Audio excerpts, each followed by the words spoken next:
If your balls are big enough to challenge me, then bring it on, ping pong.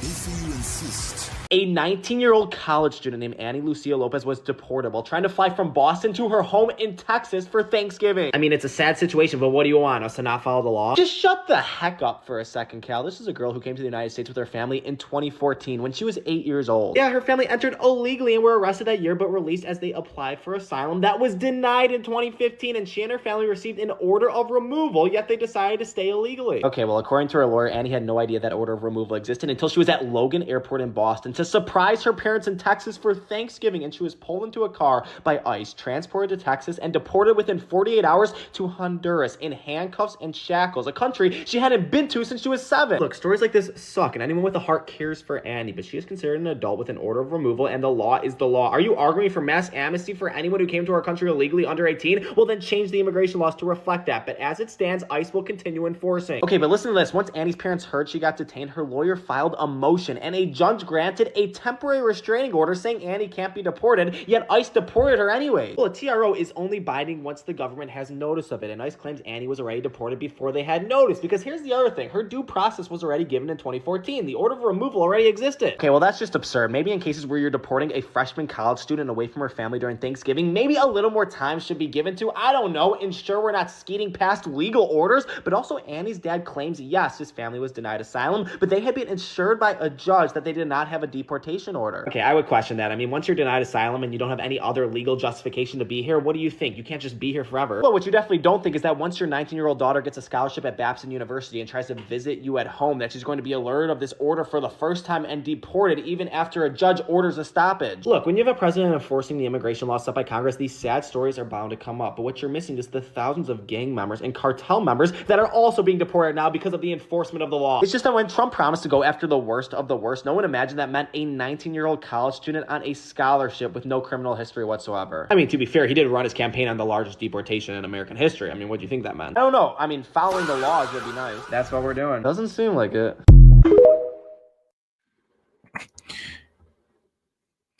And we are live. Yo, this is S.E.T Media, guys, and I'm back with another one for you.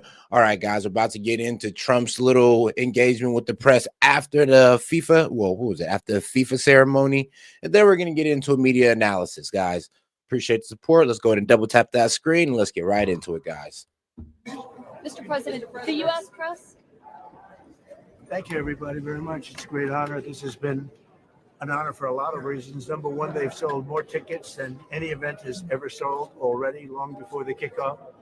And number two, we've done a lot of work at the Kennedy Center. It was falling apart, and now it's pretty much back, and we'll get it back within the next 4 or 5 months through construction. But you see the way it looks, and John is just telling me, who's done an incredible job, by the way. He's just telling how good a job we've done. You can look at the walls. The marble was broken. Everything was a mess. And we've really taken the Kennedy. So a lot of people thought it was going to be ripped down, and we did just the opposite. So we've done a really great renovation job on it, and over the next 3 or 4 months it'll be complete, and we're honored to have it here. And it's been very special. We've set a record on ticket sales, as you probably heard already, even long before the event itself. And we're working with Canada, and we're working with Mexico, and it's been a really spectacular. So far, it's been spectacular. Daniel, do you have a question? What are your expectations? You once said that the FIFA World Cup was an opportunity to put a once-in-a-lifetime opportunity to put the greatness of the United States on display. Well, 1 billion eyeballs will be watching, Mr. President. Yeah, I think even today I understand. I hear that, I know we're a little late to get in there, but it's okay. They wait. So all my friends, I guess they have to wait then. Yeah, they wait. But no, the numbers are incredible. I hear today's numbers are very big. I hope CNN is covering. They 1 billion eyeballs. Today's numbers are very, very big. You're expected to get the FIFA Peace Prize, Mr. President. What would you say to people who say that prize might conflict with your pledge to strike Venezuela? Well, I think the Peace Prize, I mean, I said... Now, of course, shout out Trump to, getting FIFA, of course. They're like I said, or getting the World Cup. The biggest exporting event in the world. I mean, I don't know if you can really, maybe that outside the Olympics. Outside the Olympics, this is the biggest exporting event in the world. And I'm on Team America, as unlikely it is that they're going to win, to be quite honest with you. wars. I don't know that I'm getting it. I haven't been officially noticed. I've been hearing about a peace prize, and I'm here to represent our country in a different sense. But I can tell you, I did settle 8 wars, and we have a 9th coming, but which nobody's ever done before. But I want to really save lives. I don't need prizes. I need to save lives, and we're saving a lot of lives. I've saved millions and millions of lives, and that's really what I want to do. And I also want to run a great country. And the United States right now is the hottest country anywhere in the world. And 1 year ago it was dead. We had a dead country, and now we have the hottest country anywhere in the world. What are you going to discuss with Canada and Mexico, Mr. But what are you going to discuss with the leaders? Well, we're going to meet with both, and we're getting along very well. You know, we're getting along very well. I don't know. I think we have a meeting set up for sometime after the event.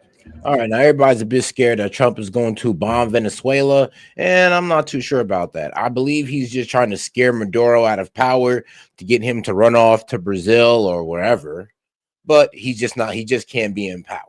And this has been an arrangement long set up since the Biden administration that, well, if he lost the election, he was supposed to, you know, concede power. He never did. Actually, he just said, no, F the election. I actually won, even though 80% of the population voted for was opposition, and he just didn't accept that. So America's, well, we're at our wit's end with the man. All right, now let's go ahead and get into the right side of media as we make our way over to the left side. And let's not forget to double tap that screen and like the video, guys. Appreciate the support.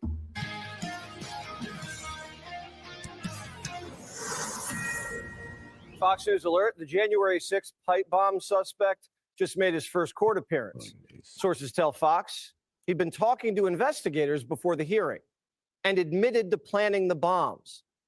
He appeared in court unshackled, dressed in a tan jumpsuit. His family was cheering him on. We love you, Brian. We're here for you, baby. Cole lived with his mom at her house in Virginia, just 20 miles from Washington. Neighbors knew him as the guy that walked his Chihuahua. Apparently, he'd wear shorts all year round, even in the dead of winter. His grandmother calls him very naive and almost autistic-like, saying he wouldn't hurt a fly. But the FBI says otherwise. Apparently, all evidence points to Cole. Cole's cell phone pinged in the area around the RNC and DNC on January 5th, 2021. And his red Toyota was placed a half a mile from the bombs.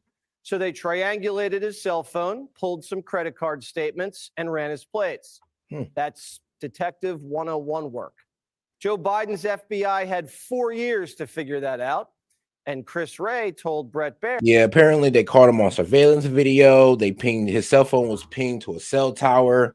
So, yeah, they got a lot of evidence that he's the guy. Now, you know, he hasn't been convicted. You know, he's just a suspect. But the FBI is pretty sure this is the guy. How hard they tried. That CNN said was white, which is hilarious, by the way. I have enormous confidence in the team, the dedicated team that is focused exclusively on that investigation. And we have devoted loads and loads of effort into that specific. Yeah, I don't know what y'all talking about. Y'all colorblind. Bro, that is a white man right there, okay? You guys are colorblind. And if you think otherwise, you are a racist. You freaking racist. Like, who are you to say this is not a white man? All right, I'm just playing. All right. In all seriousness, though, let's get back to it. I have enormous confidence in the team, the dedicated team that is focused exclusively on that investigation. And we have devoted loads and loads of effort into that specific investigation. And those folks, those FBI agents, analysts, and professional staff, I have total confidence in them. Biden's FBI made excuse after excuse. In prior COVID times, in any neighborhood, I think in the country, if you saw an individual hooded, masked, glasses, gloves on, it would have been a red flag for any individual walking around that day. In this case, it wasn't, because of the environment that we're living in during COVID times. The feds traveled across the country to catch every grandmother who walked through the Capitol on January 6th, but couldn't find someone in Virginia. One of the lead investigators in Biden's FBI. I mean, what can I say, bro? It just wasn't top priority. Yeah, you're right. He was out there planting bombs.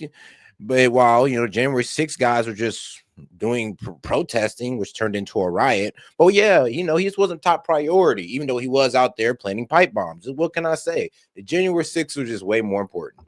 It ain't that hilarious. And it took that long to find this guy. Like, think about it, we're just now finding this man. How long was that ago? 2021? We're just now finding him. But they were able to find all those January 6ers real quick. Real quick. Said they couldn't track his phone because the service provider gave them corrupt data. But if the cell data was corrupt, how'd Trump's FBI use it to catch the guy? So 5,000 agents, 4 years. That's crazy. And no one investigated the guy with the bombs. I'm a white man. But Trump's team cracked it in less than a year. Bondi said all it took was some elbow grease. Let me be clear. There was no new tip. There was no new witness. Just good, diligent police work and prosecutorial work, working as a team along with ATF, Capitol Police, Metropolitan Police Department, and of course, the FBI. So not only did the Biden FBI botch the case, it doesn't even really look like. Yeah, so pretty much she's saying, I'm gonna be real with you. We just opened up the evidence box and we're like, oh, okay, it's him. Okay, all right. We ain't really gotta do no real police work. We just gotta go get him. It's been like this whole time. So we basically knew who it was. We just closed the box and tossed it in the file cabinet, or I guess try to toss it in the burn bag or something. They investigated it. Remember, Ray dragged his feet before releasing the video. Will you commit to releasing the full tapes to the public immediately? No, sir, I can't make that commitment. Congress needs to subpoena Chris Ray and make him testify under oath immediately about what did and didn't happen. But for Democrats, obviously it's all Trump's fault. Looking at this crowd doing a victory lap when all the senior FBI officials across all key divisions have been fired for political purposes. It's a little rich that they're saying America's safer. How much earlier could we have? No. Yeah, there's a reason why they were fired. And this is like one of the main reasons that they sat on this for this long. And all it took was just to take the evidence serious. So they had all this information. They had cell phone pings, all this good stuff already leading to this guy. They just had to basically go get him. Yeah, that's why they were fired. Because they pretty much just sat on this information and did not release it or did not care to even, pursue it. Caught this guy if resources hadn't been diverted. If resources hadn't been diverted to locking up 80-year-old women who knit sweaters for a living. Pretty much. Yeah, Biden could have caught this guy earlier. It kind of feels like the media is still working with Biden officials on the case. Because first Jake Tapper says the bomber's white, and now he's MAGA. This suspect has essentially confessed to planting the bombs, and he's told FBI agents that he is a supporter of Donald Trump. You can't trust Agent Delaney. He was the deep state's go-to guy on the Russia hoax and the Hunter Biden laptop. In fact, yeah, okay, they're always a supporter of Trump. Is always a supporter of Trump out of nowhere. I mean, they're always assumed to be a supporter of Trump. I'm sorry, assumed to be an order of Trump. Supporter of Trump. They're always assumed to be. But I guarantee you, once we scrub this man's history, he will be known to be a Democrat. I doubt this guy was a Trump supporter, but we'll see. But here, actually, you know what? You never know. Actually, never know. He probably did voted for our Trump probably in the first election and probably went radicalized like the Thomas Cook type of ordeal. Where he was pro-Trump, then anti-Trump, then F it. I just want everybody dead. In fact, you can't believe anything the media says about this case. They said the feds wouldn't catch him because he was Caucasian. When you consider how black criminals and Muslim terrorists are treated, both by the legal system and by the media, and yet the January 6th pipe bomber who laid explosives in front of the RNC and DNC headquarters still walks free, we still don't take domestic terrorism of the far-right white variety seriously in this country, do we? Pretty sure this guy's black. And now they're saying Cole was trying to stop the steal. In part. Nope. Looks like a white man to me. That is a straight up white man. I do not see no color. We are told that he had accepted the political view of the time in 2020 that the 2020 election had been stolen. That's a view that President Trump has falsely pushed for a number of years. Okay, The guy began building the bombs in 2019. Let's see here. He bought most of the supplies before the election was stolen. We don't know if this guy was righty, lefty, upside downy, but Judge Jeanine Pirro says he was disappointed in various aspects of the election, but it's not clear whether he supported Trump or Biden. This guy was an equal opportunity bomber, planting bombs at both the RNC and the DNC. No way. And this is interesting. His father retained Ben Crump, otherwise known as Al Sharpton 2.0, when he filed a racial discrimination lawsuit. The dad ran a bail bonds company for illegals and sued the Trump administration, claiming DHS was screwing him out of money. Now, that lawyer is repping his son, and he doesn't even practice criminal law, which is probably why the kid confessed. Great lawyer. Something tells me this guy's a little. His grandma called him autistic. He wears shorts in the dead of winter, works part-time for his dad. The bombs didn't even work, and he kept his cell phone on him the whole night. And not only that, he bought all the bomb parts on a credit card. He even waved to a cop car the night he planted the bombs. Sounds like the dumbest bomber in America. And Biden's FBI couldn't even catch him. The whole thing stinks. This was a huge case that went unsolved for years. Kamala Harris could have been killed before she was even sworn in. A black guy almost killed the first black vice president. All right, so let's see here. Now, when I looked into this guy's voting record, now, one, he's not politically affiliated, no, as well registered, but separately investigated. So separate investigators and the DOJ says he told them he believed the 2020 election was stolen from Trump and was disappointed in the results. But that's about his stated beliefs, not a verified record of who he voted for. So, yeah, no, he was definitely a Trump supporter, and he was mad about the election. This man started setting pipe bombs all over the place for some wild-ass reason that I do not understand. But for some reason, wait, hold on. He's a Trump supporter, and they wasn't on his ass to get him? I mean, that's a bit weird. So probably got to be a little bit more to this. Outside of the Democrat National Committee. And the case collected dust? And why wasn't Kamala Harris knocking heads together at the Bureau? Hey, guys, you ever find the guy that tried to bomb me to bits? Thanks to Trump's FBI, we finally have something. But the fact that it took so long makes me really wonder about who the heck this guy is. We still don't even know if he acted alone. Hey, everyone, I'm Emily Campagno. Catch me. Well, let me be real with you. It looks like he acted alone, and to be quite honest, like I said, according to his personal statements, this man did it because, well, he was mad that Trump lost the election. He was like, hey, no, it was stolen from my man. So I'm about to start laying pipe bombs everywhere and just start trying to, well, I don't know what, blow people up, which is absolutely insane. All right, now let's get over to our guy Hannity, and then we're going to make our way over to CNN. Let's see what they got to say. Welcome to Hannity. And tonight, Democrats, they hate Donald Trump so much they are now sympathizing with narco-terrorists and Zoran Marxists. Oh, yeah. Well, they're pretty much saying that, you know, once you blow up the boat, the narco-terrorist turns into a shipwrecked sailor. And I was just like, bro, hey, yo, that spin is crazy. That is some crazy spin right there. I like it. I like it. Keep that up. Kami Mamdani, he is now working to ensure the return of homeless tent cities in New York City. I'm sure that's going to work out great.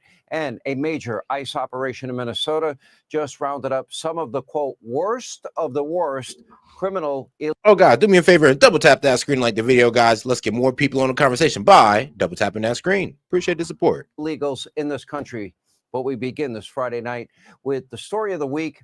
After less than a year, using evidence that the FBI had for 4 years, Trump's FBI, Trump's DOJ, was able to arrest a man suspected of planting those pipe bombs in Washington, D.C., just prior to January 6, 2021.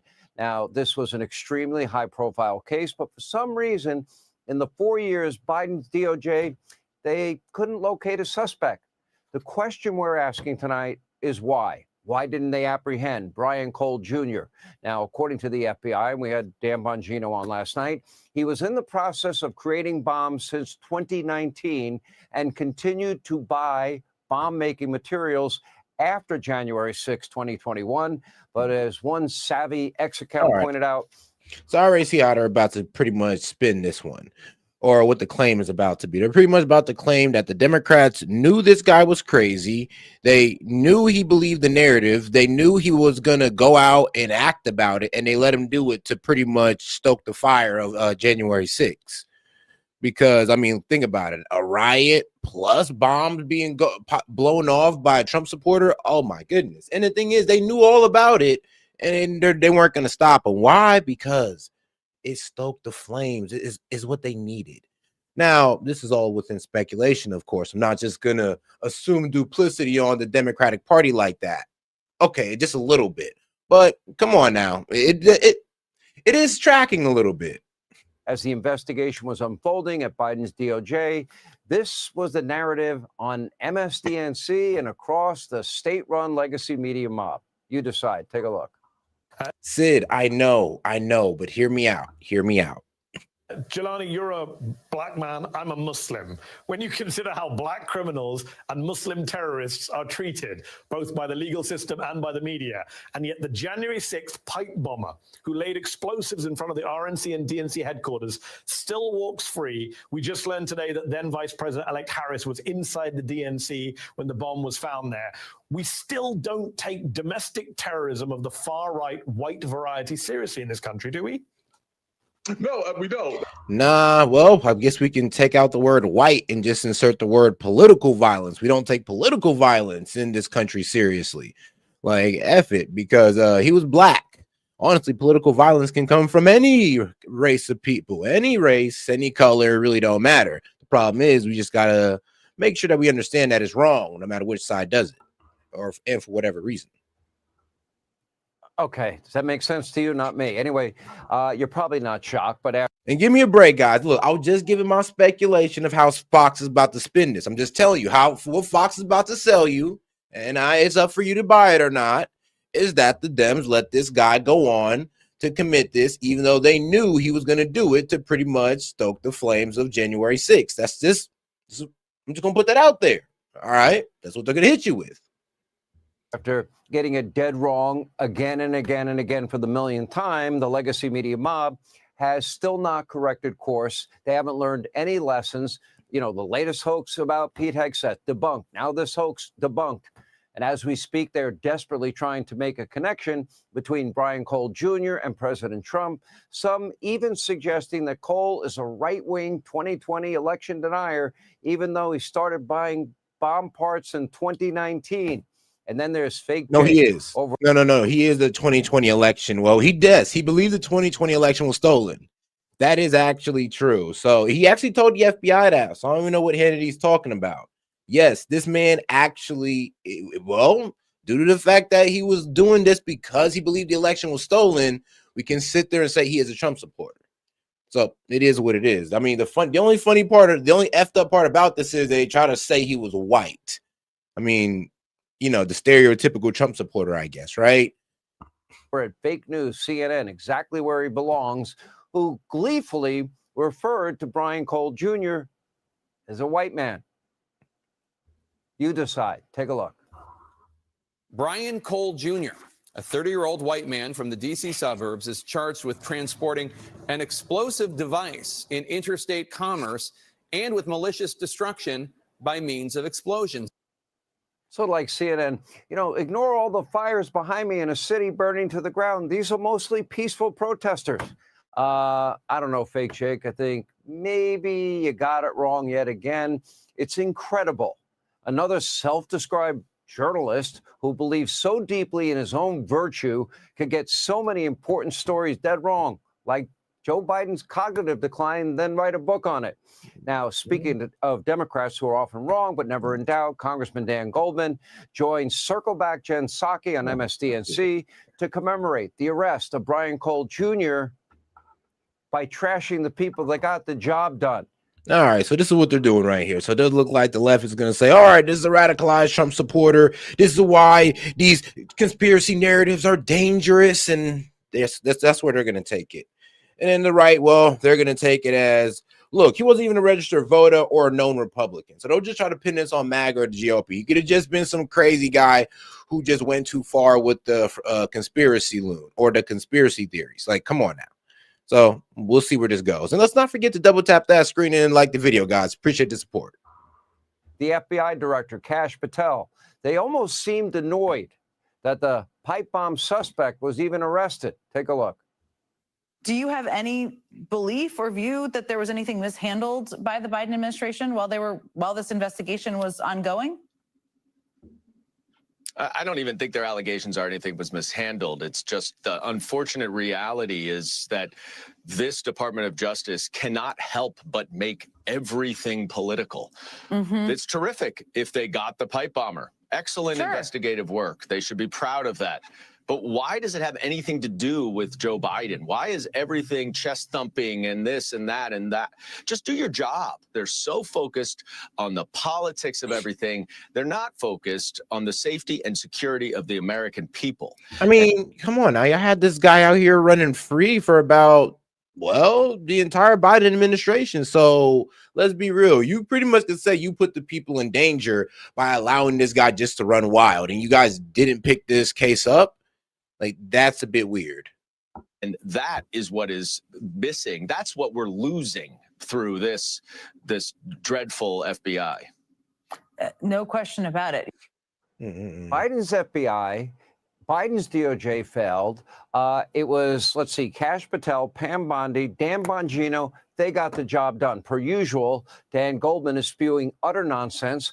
Federal arrests, look at this. They're up a whopping 86%. Violent crime down to one of the lowest rates in modern American history. It is amazing what can actually be done when you purge bureaucrats who politicize and weaponize justice. They spend an awful lot of time, money, energy, resources going after Donald Trump and people around him. And by the way, let the FBI, let their agents do their jobs, investigate crimes, arrest criminals, and you get justice for the people in this country and for victims. The pipe bomb case is only the latest example of this new dedication to law and order, safety, security, and justice in America. The FBI set out to solve this case. Dan Bongino said it last night. No uncertain terms. They did it. They deserve credit. No politics, no hidden agenda, just a commitment to the truth, the safety of each and every American. Hey, everyone. I'm Emily Campagno. Catch me and my co-host. And all right, now let's make our way over to the left because the left is drilling down on this double strike or the double tap strike in the Caribbean Sea against the narco terrorists, or as the left would like to call them, shipwrecked sailors. All right, let's get right into it. Did you see any evidence of them trying to use a radio? No, I didn't, John. No, John, but they were clearly not incapacitated. They were not distressed. One guy took his T-shirt off like he was sunbathing. They were trying to get the boat back up and to continue their mission of spreading these drugs all across America. That was the man in charge of the Senate Intelligence Committee, Republican Senator Tom Cotton, recounting what he saw yesterday in the video of that controversial September follow-up strike on an alleged drug boat. A video that only a handful of top lawmakers so far have been able to see. The debate over what exactly that video shows has fallen, perhaps predictably, along party lines. Today, sources tell CNN that Admiral Frank Bradley, the officer who oversaw the strikes, told lawmakers yesterday he and other military officials deliberated for about 41 minutes while the two survivors clung to the overturned boat. During that time, they also consulted with a JAG officer, a military lawyer, on the legality of a second strike before ultimately deciding to go through with it. All of this as the Pentagon released video last night showing a new strike on another suspected drug boat in the Eastern Pacific. Joining us now in the arena to discuss, Democratic Congresswoman Maggie Goodlander of New Hampshire. She sits on the House Armed Services Committee, is a former intelligence officer in the U.S. Naval Reserve. Congresswoman, thank you very much for being here. Okay. What is your understanding of what was on that video? Because we're getting, it seems, quite different, perhaps politically different accounts from Tom Cotton and Jim Himes, for example, the ranking member on the House Intelligence Committee. Well, Casey, thanks so much for having me. Here's what I'd say. there is bipartisan support for making this video available to the American public.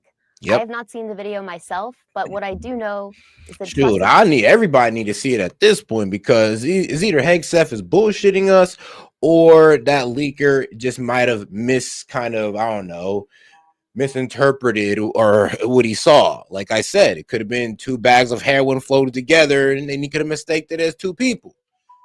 Or yes, there was really 2 people that got blown up, and there's gonna have to be a debate if that's a war crime or not. We'll see, because people are even saying that, oh, even if they were alive, they're still allowed to double back.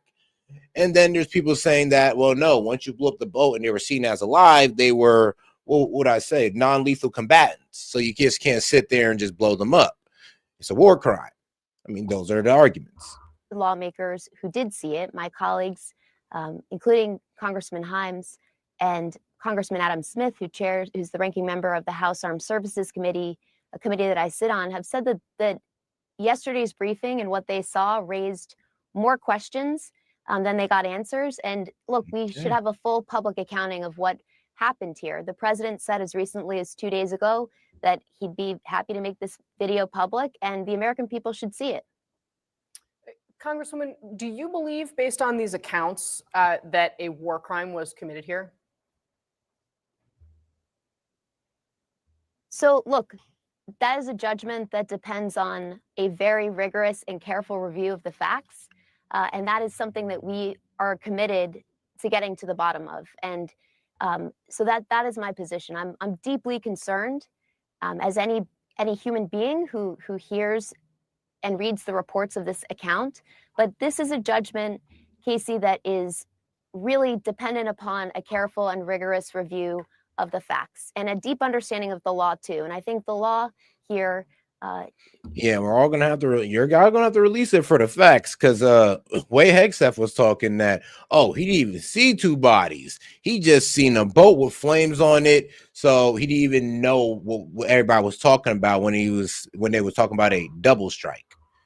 So, like I said, we'll see if Hegseth was BSing us, or was the guy who leaked the video actually just kind of misinterpreting what he saw. is clear, but the facts are as important as the law. So I know this from the years I spent at the Department of Justice. That's exactly what I was going to ask you about, because you do have this deep legal background, and you say that the law is clear. Certainly, the laws of war are clear, but in this case, the United States has an OLC, an Office of Legal Counsel opinion that they have also been circulating on Capitol Hill that justifies any of these strikes, the first strike, the second strike, what have you. Are you comfortable? Do you feel like that legal justification is solid? Look, no, I'm not. I think there are 2 big categories of legal questions here. The first set, the threshold questions, go to the legal basis for these strikes. And, you know, we know of 22 sets of strikes. The administration has a lot of basic questions to answer to Congress, who under our Constitution, we are entrusted with war powers that are really important. There are good reasons why the Constitution gives Congress a role to play, an important role to play. These are the most consequential questions that we face in government, questions of life and death, and questions about what we ask our service members to do. And the administration has a lot of questions that they have not yet answered about the legal basis of these strikes across the board. There are also legal questions about the strikes on September 2nd, and this is what we have got to get to the bottom of, and what I'm very focused on doing. So that September 2nd strike, our reporting now is that the Admiral Bradley told lawmakers that he consulted with a military lawyer, a JAG officer, as they were watching this video before the second strike was made. Is that SOP, is that standard operating procedure, or does that suggest they knew that something could go terribly wrong? All right, hold on. Say, Admiral who oversaw the double tap strike tells lawmakers that survivors cling to capsized boat didn't radio for backup. Ah, all right then. One thing to say I mean, here, let's be real. I mean, once you capsize the boat, most likely their communication system was on the boat. at the outset about Jags, we've seen from the very Hey, and shout out to my man Vince. Well, Vince Price. He sent the laughing disco for $250. Appreciate the support, my man. beginning of this administration, one of the very first things that the Secretary of Defense did was to fire some of the most respected and trusted senior JAGs at the Pentagon. JAGs play an incredibly important role. I asked this question of Admiral Hull. And let's see, Admiral who oversaw the double tap strike consulted a military lawyer before ordering an attack that killed survivors. So, like I said, there was already a military lawyer involved when that order was, when the order was made. So they've already got legal counsel for said order. So we'll also see where this takes it. When he came before the House Armed Services Committee earlier this year, lawyers play an incredibly important role in our military and in advising and ensuring that our military reflects who we are as a nation, but also it goes to the core of military strategy. The law of war is designed with our values and our interests in mind. And so, yes, JAGs would be involved. But the thing to say about this, there are a number of basic questions about what execute orders that would have been issued in this case say, and we're going to get to the bottom of that paper trail. But the fact is, Casey, the president has tweeted publicly on and posted on his Truth Social account that he directed these attacks on September 2nd. The Secretary of Defense ultimately has operational control over all of this. And so that's all a matter of public record. And yeah, I mean, it's all right. So this is what we're getting from it. Well, or what I got from this video so far. One, the admiral that ordered the strike said that, well, when we capsized the boat or blew the boat up, they didn't call for backup. All right, that's one thing that we know. Thanks for letting us know that. And then two, the second thing that we know is, well, right here. Let me go ahead and, well, for the people on the horizontals, that sources. Admiral who oversaw the double tap strike consulted a military lawyer before ordering attack that killed survivors. Now, if you guys want to believe that, that's up to you. I personally will take the admiral's word for it. All right, now let's go ahead and get on to the next video here, which also is criticizing the boat strikes because for some reason they're just hinging on that. And you know what? I like it. I like it. Why? Because there's not enough information and we need more. We begin tonight with exclusive new CNN reporting I because cannot be that's mad the at that. vote that is at the center of. And shout out to my man Vladstein. He says, funny how Dems forgot our satellites can read the fine print on a dime on the floor. If you really think that they didn't know what exactly was on those boats, come on now. Yeah, do you really think that? Because I mean, let's be real though. We do understand that the CIA is operating in Venezuela and they just can't release their information. So what does that tell you? Well, it tells me that the CIA is feeding the military information, and that's why we can't tell nobody else about it, or we can't divulge where we're getting this from. Is it shady? Yes, it is. It is shady. I will give you that. But is it legal? Sadly, it is. I mean, they don't have to give us they don't have to tell us where the information is coming from. And if it's coming from a supposedly covert source that's supposed to be secret, then they're really not going to tell us. So they kind of got us in that regard. And shout out to my man Vince Price for joining the membership. Appreciate the support, my man. Go ahead and give you that shout out. Shout out to the supporters. Whoops, kind of changed around the soundboard because I wanted to add this sound right here. I mean, come on, you can't say that ain't funny. But shout out to the Cap Hunter. He said just because. Hey, shout out to my dog. Shout out to the Cap Hunter. But all right. So much controversy. The one that was hit a second time after the first strike left survivors in the water was actually heading to Suriname in South America, according to our sources tonight, not to the United States. Two sources with direct knowledge say that is actually what the admiral who oversaw this entire operation told lawmakers when he was briefing them on Capitol Hill. U.S. drug enforcement officials say the drugs routed through Suriname are typically headed for Europe, not the United States. Of course, that's not always the case, but usually that is where they are going. Back in September, of course, you'll remember on the day of this strike when it happened, the president had posted after that the strike occurred while the terrorists, as he called them, were at sea in international waters transporting illegal narcotics that were heading to the United States. This is what the Secretary of State said that same day. These particular drugs were probably headed to Trinidad or some other country in the Caribbean, at which point they just contribute to the instability these countries are facing. Can you back that You up? heard though? Secretary Rubio there use the word probably. And the reason this disconnect matters is because the administration is claiming that this action that they took on this. Let me be real with you.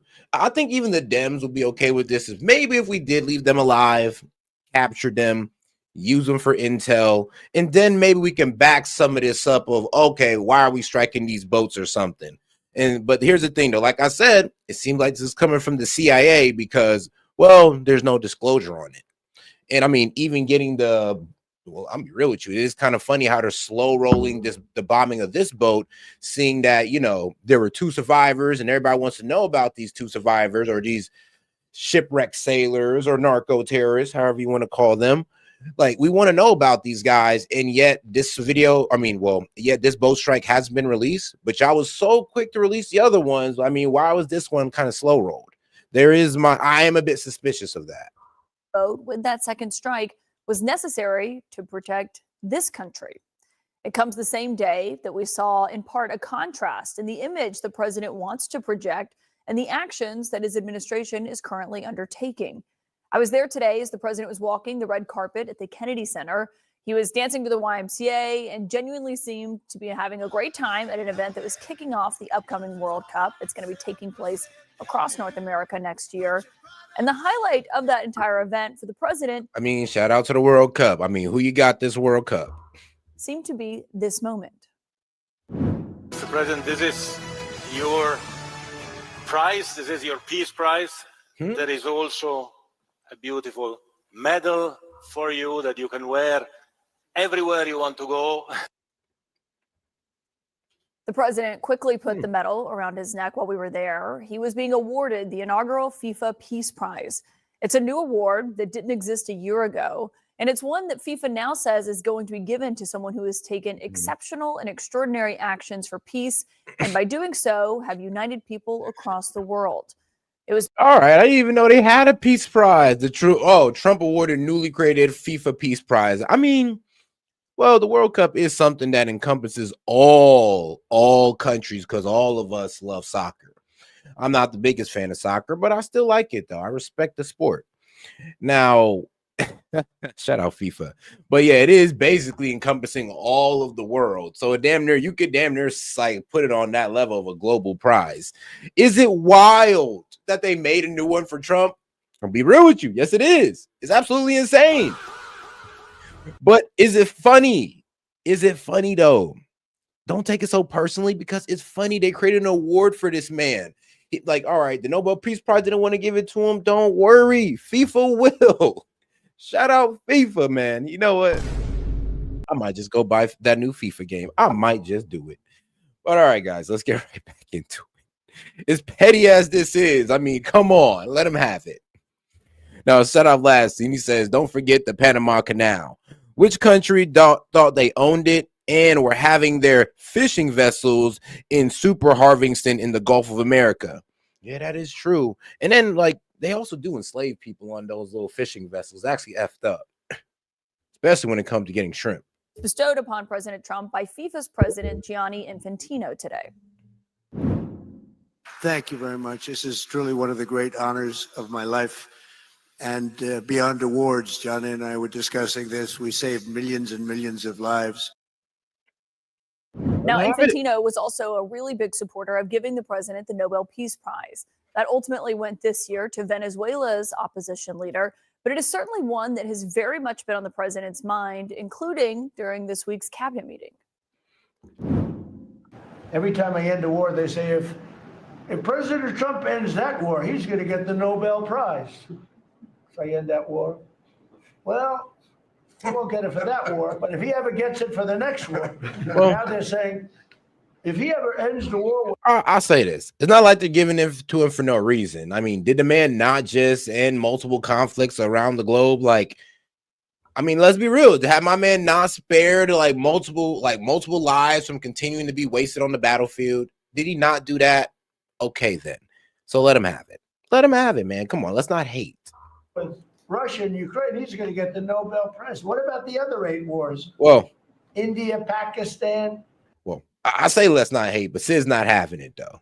Apparently, Sid is not having it. Think of all the wars I ended. Radio toddlers, wow. I should get the Nobel Prize for every war, but I don't want to be greedy. Actually, the woman who got the Nobel Prize said, "You've got to be kidding. Trump deserves the Nobel Prize." So that was very nice of her. I appreciate it, which is true, actually. But I don't care about that. You know what I care about? I care about death. I care about all the people that are dying. Now, the boat strike that killed survivors in the Caribbean came up during that same cabinet meeting. Hilarious. As the administration has pledged to not stop these strikes, they say they're going to continue to carry them out. In total, after all these strikes are put together, 87 people have been killed in what the president himself has described as a war.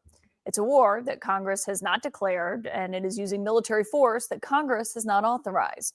I asked the president today on the red carpet about these strikes and that a war. Well, I'd have to ask you this.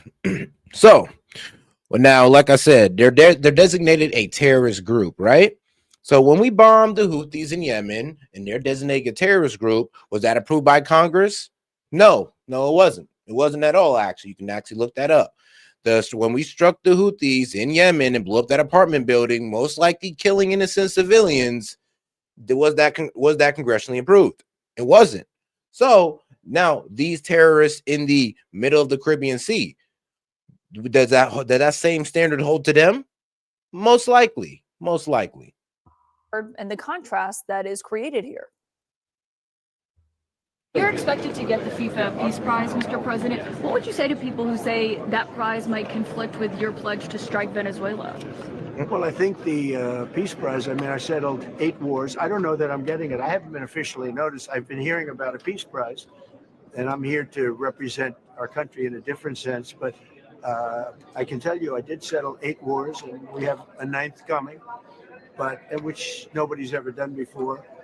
But I want to really save lives. I don't need prizes. I need to save lives, and we're saving a lot of lives. I've saved millions and millions of lives, and that's really what I want to do. And I also want to run a great country. And the United States right now is the hottest country anywhere in the world. And 1 year ago it was dead. We had a dead country, and now we have the hottest country anywhere in the world. Now, the United States is hosting the World Cup along with 2 other nations in this, Mexico and Canada. Both of their leaders were also there at the Kennedy Center today. And of course, that reminded people who were there about the president's own threats to invade one of them and annex the other. Would I launch strikes in Mexico to stop drugs? It's okay with me. I looked at Mexico City over the weekend. There's just some. Mexico's kind of having a bit of a problem. They kind of actually had a huge protest going against their president because they found out she was working with the cartel. Apparently, if you're not working with the cartel as a politician, you end up dead. Let's be quite honest. If you are going against the cartel as a politician in Mexico, I am sorry, bro, but you are about to be on a tombstone. And that's just the sad reality of it. That's just what happens. Big problems over there. Frankly, the way that gets solved is Canada should honestly become our 51st state. Why don't you just join our country? You become 51, become the 51st state. Joining me tonight as we cover the latest out of the Trump administration are my political sources, Van Jones and S.E. Cupp. And S.E., I think if the drugs were not headed for the United States, one question that it raises very obviously is, what does that do to the justification that we've been hearing from the president and all these officials about why they did this? We are so far out of the bounds of the confines of the Constitution. We're not allowed to just extrajudicially kill people because their cargo may or may not at some point reach. Wrong. We're actually killing them because they've been designated as a terrorist group. That's why we're doing this. And then, of course, the drug part's a part of it. Remember, it's not just because they're transporting drugs. No, not at all. Or we'd be blowing up people on the interstate highway. No, it's more about, they are a terrorist group, a designated terrorist group that's transporting drugs into America in order to fund their operations all through Latin America. And that be going from, transporting other drugs, human trafficking, human smuggling, and corruption of government. Do we what? Am I wrong? Of course not. The United States. That's number one. Number two, The sheer incompetence of this administration is appalling, disturbing. It's embarrassing. Marco Rubio said it was headed to Trinidad. Bradley says Suriname. Trump said the United States. Pete Hegseth has given half a dozen versions of what actually happened and what he knew and when he knew it. The Pentagon, the Department of Defense, has historically been revered and feared around the world. And it is now a laughingstock, not because of the good men and women who have dedicated their lives to service, but because Pete, the warrior princess Hegseth, is running this organization on sheer bloodlust and not competence, not brains, not the law. It's an embarrassment. I'm deeply, deeply worried about our standing in the world and the men and women he continues to put in danger. Van, some people might hear this new reporting from CNN tonight about what the admiral told lawmakers yesterday and say, well, why does it matter where the drugs were headed? If they were eventually going to potentially come to the United States, is what Rubio was alluding to. I think there's a lot of questions of the underlying intelligence here and what that shows. But what would you say? I would say that we have laws to deal with drugs. The Coast Guard, that's their job, is to stop those boats. Yeah, I know. We used to do that to them when they were just a criminal organization. Yeah, when we handle cartel like that, yeah, that's what we were doing. But no. Now they're designated a terrorist group. Now they're on the same level as ISIS, Al Qaeda. I mean, Al Shabaab, the Houthis, all of them. They're on the same level as that, and we treat them as such now. I mean, yeah, striking them with no congressional approval. It's just what we do. I know I don't like it. I know most of you don't like it, but it's just what we do. We don't murder people because they're carrying drugs. This is murder for political theater. It's wrong. Come on now. It's not about carrying drugs. It's about them being designated as a terrorist group. I mean, the Taliban was also dealing with drugs. We bombed them too. I mean, it really don't matter if they're dealing with drugs or not. If they're a terrorist group, they're going to get bombed. And no, I don't like the reality of that because we do it all over the world and we throw dysfunction into certain countries over it. But it's just how it is. And we've been doing it legally under our military law, apparently, for years. We keep showing these images. This is not a video game. These are human beings who are being murdered. And you can't just say, well, somebody has drugs. We treat people with drugs differently than we treat people with, say, bombs. You saw, one of the senators today from the Republican side said, yes, dog. But how do these people fund their arms getting? Like, think about it. How do you think they get it? Usually through selling drugs. I mean, that's what they do. The drug market is very profitable, and then it can get you linked into the arms market as well, because it usually goes hands in hand somehow, some way. It usually works like that. Well, if they were bringing bombs to the United States, we could blow them up. Well, listen, if you go right now onto Times Square and you have 100 pounds of drugs and somebody else has 100 pounds of explosives, the cops treat the person with explosives differently. So, they're stretching, they're making up stuff to justify doing something that is morally wrong, is politically dangerous, but also it's illegal. I mean, come on now. I mean, now this is straw manning. Like, they're simplifying the argument to make it more attackable. Instead of focusing on the fact that they are now considered terrorists, they're shrinking it down to, well, they're just carrying drugs, which is well, true. Actually, that is true, but it's more than them just carrying drugs. So they are straw manning. It's illegal, and rule of law is going down the drain. People have been using drugs in the world for 10,000 years. You don't get to murder people over it. And when we become war criminals, people look at America as setting some kind of standard and following rules of engagement. And when we lady, I just want to let you know, we treat our drug dealers the nicest over here. There's public execution for these guys in other countries like China. Japan, that's a life effing sentence. You being a drug user could be like a 10, 20-year sentence. So trust me, we actually treat our guys pretty nicely. We probably should pick up the standards of other countries, how they treat their drug dealers, to be quite honest with you. Stop doing that. It gives permission to everyone else, including every bad actor, to stop caring too. Now, I hear your point with that. Like I said, I hear your point, but it's not about them committing terrorist attacks. It's not. It's about them being part of a terrorist organization or operating under a terrorist organization. That's it. That's all. I get why you guys are trying to simplify it or take it or water it down, but We're focusing on the part that they are working for or working under a terrorist organization. It is what it is. Now, could you give me the sob story of, oh, their family's being held hostage and they're being forced to do this? And yes, I would cry tears with you over that, but they're still working under a terrorist organization. All right. Now let's get into this video here. Doing. Prosecutors say it was widespread and organized theft of taxpayer money.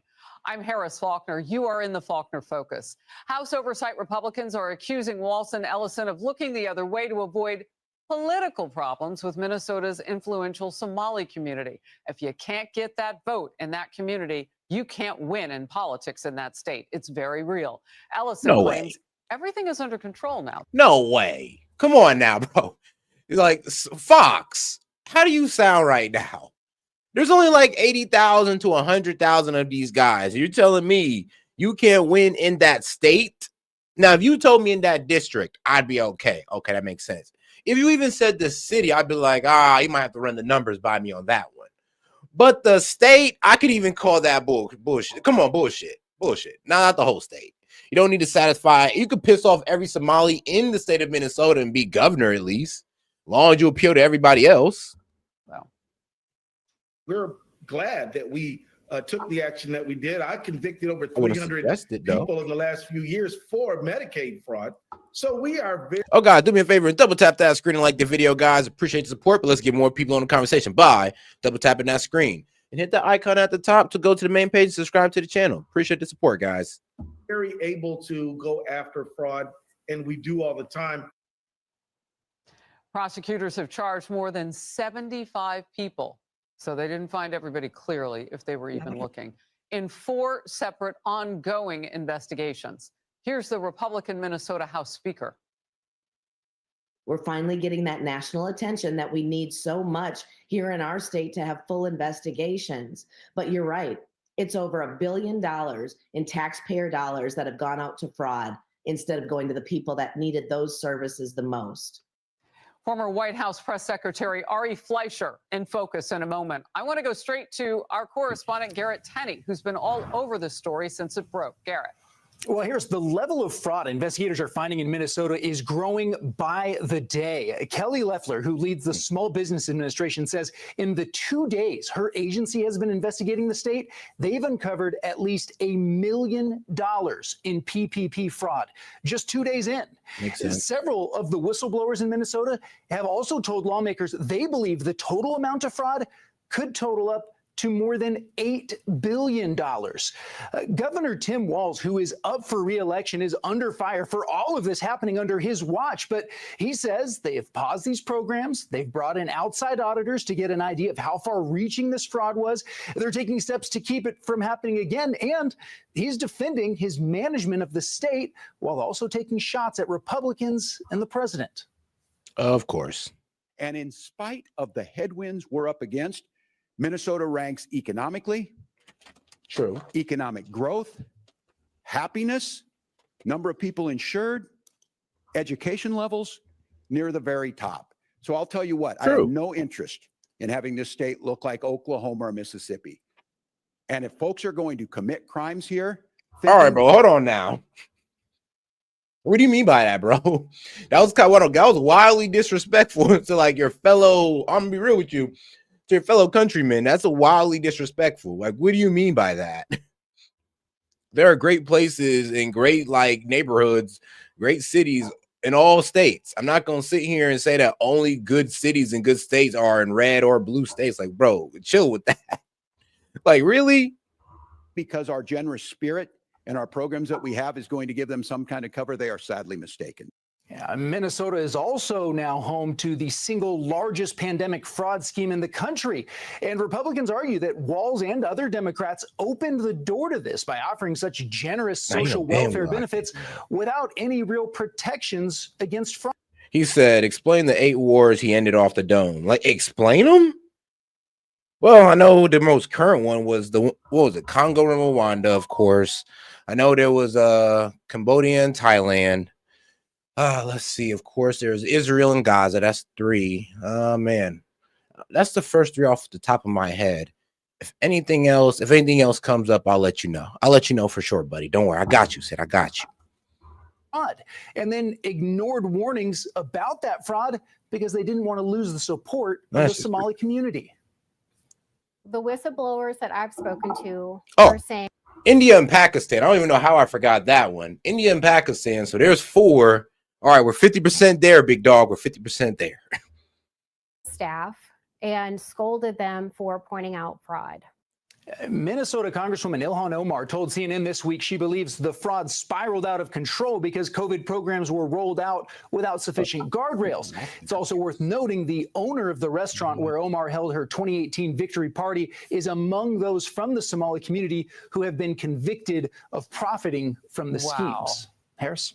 Look, I don't know. I know this would be public, Ah. but I don't know how hard. Oh yeah, Al Jazeera, Azerbaijan. Oh yeah, okay, yeah, Azerbaijan. Okay, so that's 5. I got 5 now because it was the one in the Middle East. It was Azerbaijan and Al Jazeera, not Al Jazeera, but y'all know which one I'm talking about. Okay, India. So that's 5 right there. So there's 5. I'm just missing 3. I'm just missing 3 right now. Okay. They make us work as journalists, but I want a FOIA for those 300 plus arrests that AG Ellison says that he made. I want to know the dates that those arrests, did they coincide with being caught or this coming to light? I want to know who they picked up in the scheme when you just heard a head of small business saying, Kelly Loeffler, there are more people to go out and get. I mean, this is unbelievable. Your last quick word. Yeah, and it's interesting. Earlier this week, when Governor Walz was asked why is it that he was leaving this up to the feds, why isn't the state doing more? Yeah, he said we're working with the feds and that we're leading to these federal cases. Hold on. Sid, be fair. You didn't even know half of these. You didn't even know half of these. And Congo Rwanda, they signed the peace deal, so that's actually solidified. Now, if you want to talk about how M23 is still a problem, I mean, sure, we could talk about that. But that has been solidified. Like, let's be real. And then, of course, there was Azerbaijan. There's that one. There's the India and Pakistan conflict he quelled. Of course, there's Israel and Gaza. I mean, and then the Congo and Rwanda. So there's 5 right there. I'm not sure, like, why you're hating on Trump for these peace deals, dog. Or, I mean, why you're trying to be so, I guess, I don't know. Why you want to be so descriptive about them, but hey, they are signed. They had their signing ceremonies are out there on YouTube, so you can't sit there and say they're bullshit. The only one I say that there isn't really a signature signed to is India and Pakistan. That's the only 2 that really isn't assigned to it. He just got in between them and said, "I'm just going to put tariffs on you guys if you go to war." He didn't answer that question repeatedly, though, of why it is that the state itself hasn't done more to go after these fraud cases. Wow. And just to hear Tim Walz saying he's working with the feds after every push against ICE, different topic, same attitude, though. So interesting. Now, to save his own hide, he's going to work with the feds for that investigation. Garrett Tenney, thank you. Minnesota's fraud scandal is raising much larger, more far-reaching and implications questions about the welfare state and government bureaucracies across America. The Wall Street Journal editorial board is honing in on that issue. That is at the heart of, remember, Doge's mission to cut out things that weren't working that cost us so much, to cut that. And it's a huge concern for taxpayers. Here's part of that article. The main problem here isn't ethnicity or migration. It's the incentives for. And shout out to my man Vladstein. We need to have a referendum placed on the national ballot to vote yes to put term limits and any anti-lobbying rules on them when they finish. No, facts. Nah, facts. Well, boy, man, they're fighting tooth and nail over that, which is absolutely strange. Because I mean, the voting base agrees to it, but not the politicians. Or they'll tell you in our face, like they'll say that they agree to it, but behind closed doors, they'll most likely vote against it. Indolence and fraud at the heart of the welfare state. And all that free money with few guardrails is an invitation to theft. Columnist Kim Strassel echoes that with this quote, Minnesota raises to alarm a level a separate need for reset. The system itself, the government machine, is broken. The system serves more as a cash machine for criminals than a safety net for the needy. Why not? Here's Republican Senator Joni Ernst. Okay, here. We need to continue the ability to audit all of those books, all of those funds, those grants that went out through the various COVID programs. I am all on board with going back and exposing what has happened in Minnesota. And let this be a lesson as well, not just to Minnesota, but to all of the fraudsters that exist out there that have taken money that did not belong to them and should not have gone to them. Well, she's right about that. They're taking a look at other states, including California. That for another day. Let's focus in on this really wildfire going on in terms of politics in Minnesota right now. Ari Fleischer, former White House. Man, shout out to City says, you want to look up these peace deals? Now, I did say conflict enders and peace deals, but sure, why not? I got you. Press Secretary, Fox News contributor. I got you, big dog. Why not? Ari, how do we not focus in on what the motivation to do something like this would have been? And that's you cannot win in that state in politics without that Somali community, and they are at the heart of this fraud allegation. Well, I think there are two issues here. The most fun. I don't know, man. I don't think you could sell me on that. Like 80K controls what the entire state's election. That's ridiculous. The mental one. Maybe if you told me there are like 4 million Somalis in Minnesota, sure, but only 80,000, maybe 100. But come on now. Is the ripping off of the welfare state, which is human nature. This is just the tip of the iceberg. Why does anybody think this is limited to Minnesota or any of the 50 states? This is what people do when the government hands out free money. They create fraud to get more of it. And this is why big government equals big fraud and wasted money. It always has, always will. And what's vital now, and this is where if Walter Ellison, the governor and the attorney general, knew of this and looked the other way, they need to be thrown out of office. Because this is corruption because of the key Somali community, as you referenced, Harris. Look, how do we look at this in terms of DOGE, Department of Government Efficiency, and all the pushback that Democrats had on this? I'm wondering now, were there some other underlying things going on to push back on that, like this? Well, that's why I supported DOGE so much. Big government equals big waste. The two just go hand in hand. There will never be sufficient guardrails on any federal spending program because people are always going to figure out a way to cheat it. That's the problem with big government. That's the problem with free money. This is the fruit of the welfare state. Now, keep in mind, too, this is almost 2026. COVID happened 2020 to 2021, 5 to 6 years ago. This is only coming out now. Right. What other programs throughout the federal government were full of fraud and they're only being caught later? So what you need now is high-level prosecutions. People need to go to jail for an excessively long time, and people need to be forced to give the money back. The government can claw money back when it was given out fraudulently like this.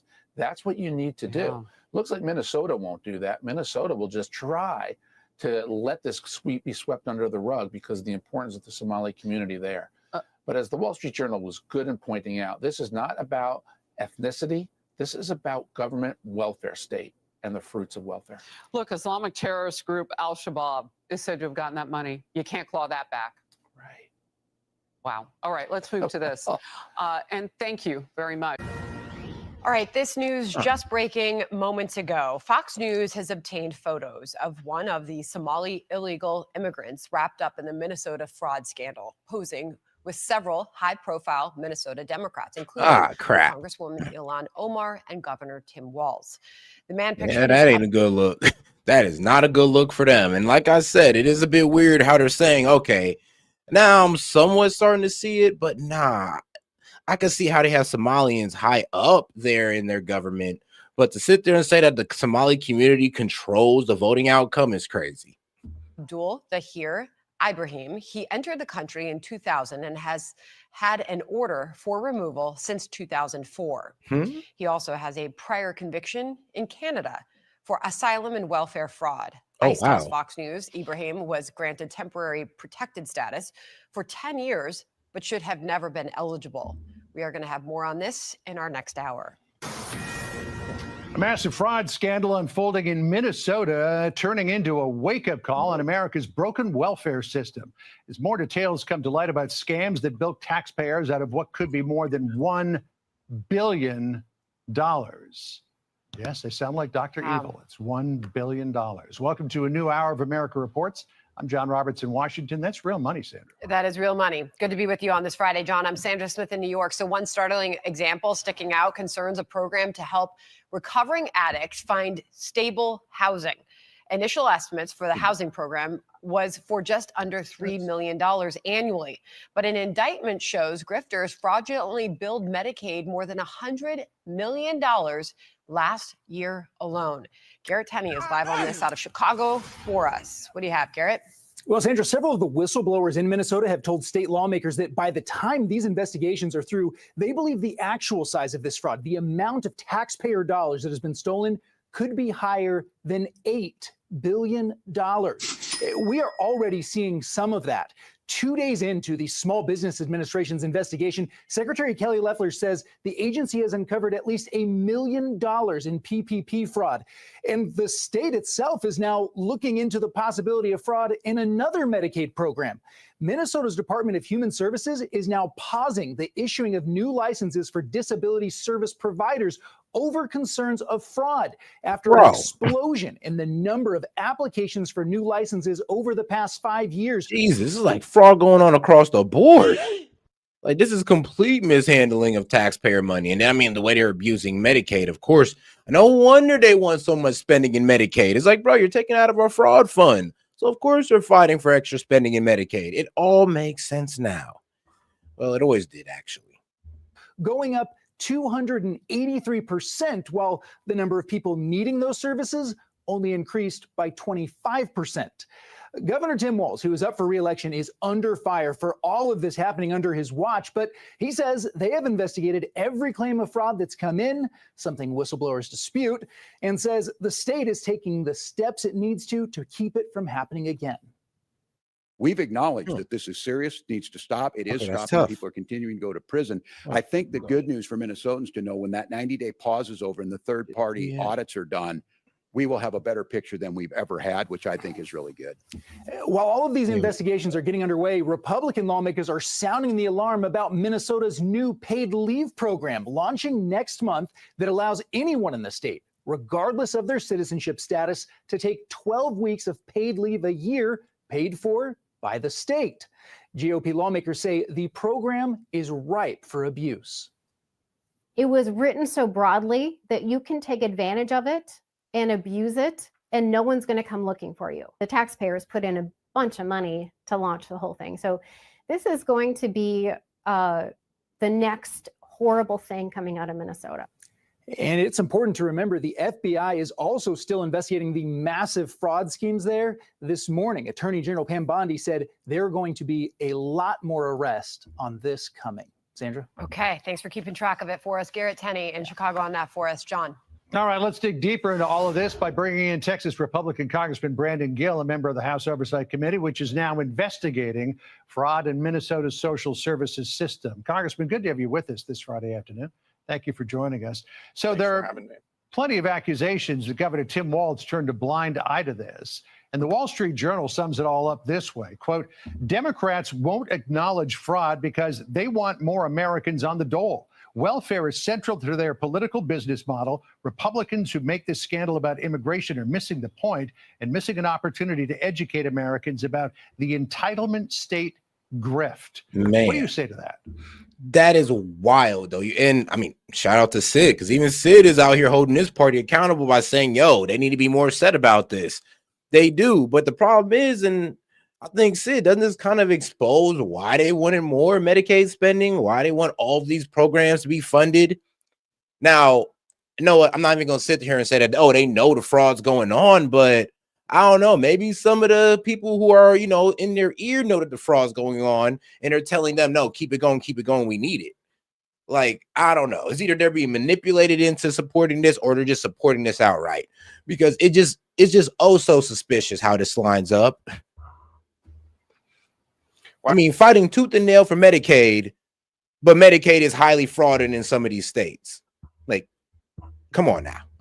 I would say first of all, that I agree that the problem is that the welfare state has gotten far too big with almost virtually very few real eligibility checks or anti-fraud provisions. But I do think that there is clearly an immigration component to this as well. You know, the famous economist Milton Friedman famously remarked that you can't have both open borders and a welfare state. And for decades, the Democrats have been trying to have both. They've invited as many people as they possibly could from all over the globe into our communities, including tens of thousands of Somalians into Minnesota, and then opened up the welfare state to provide benefits with almost no anti-fraud provisions whatsoever. And this is the obvious result. We knew. All right. But I did promise Sid I was going to get to this, though. So we could all direct our attention to our guy over here.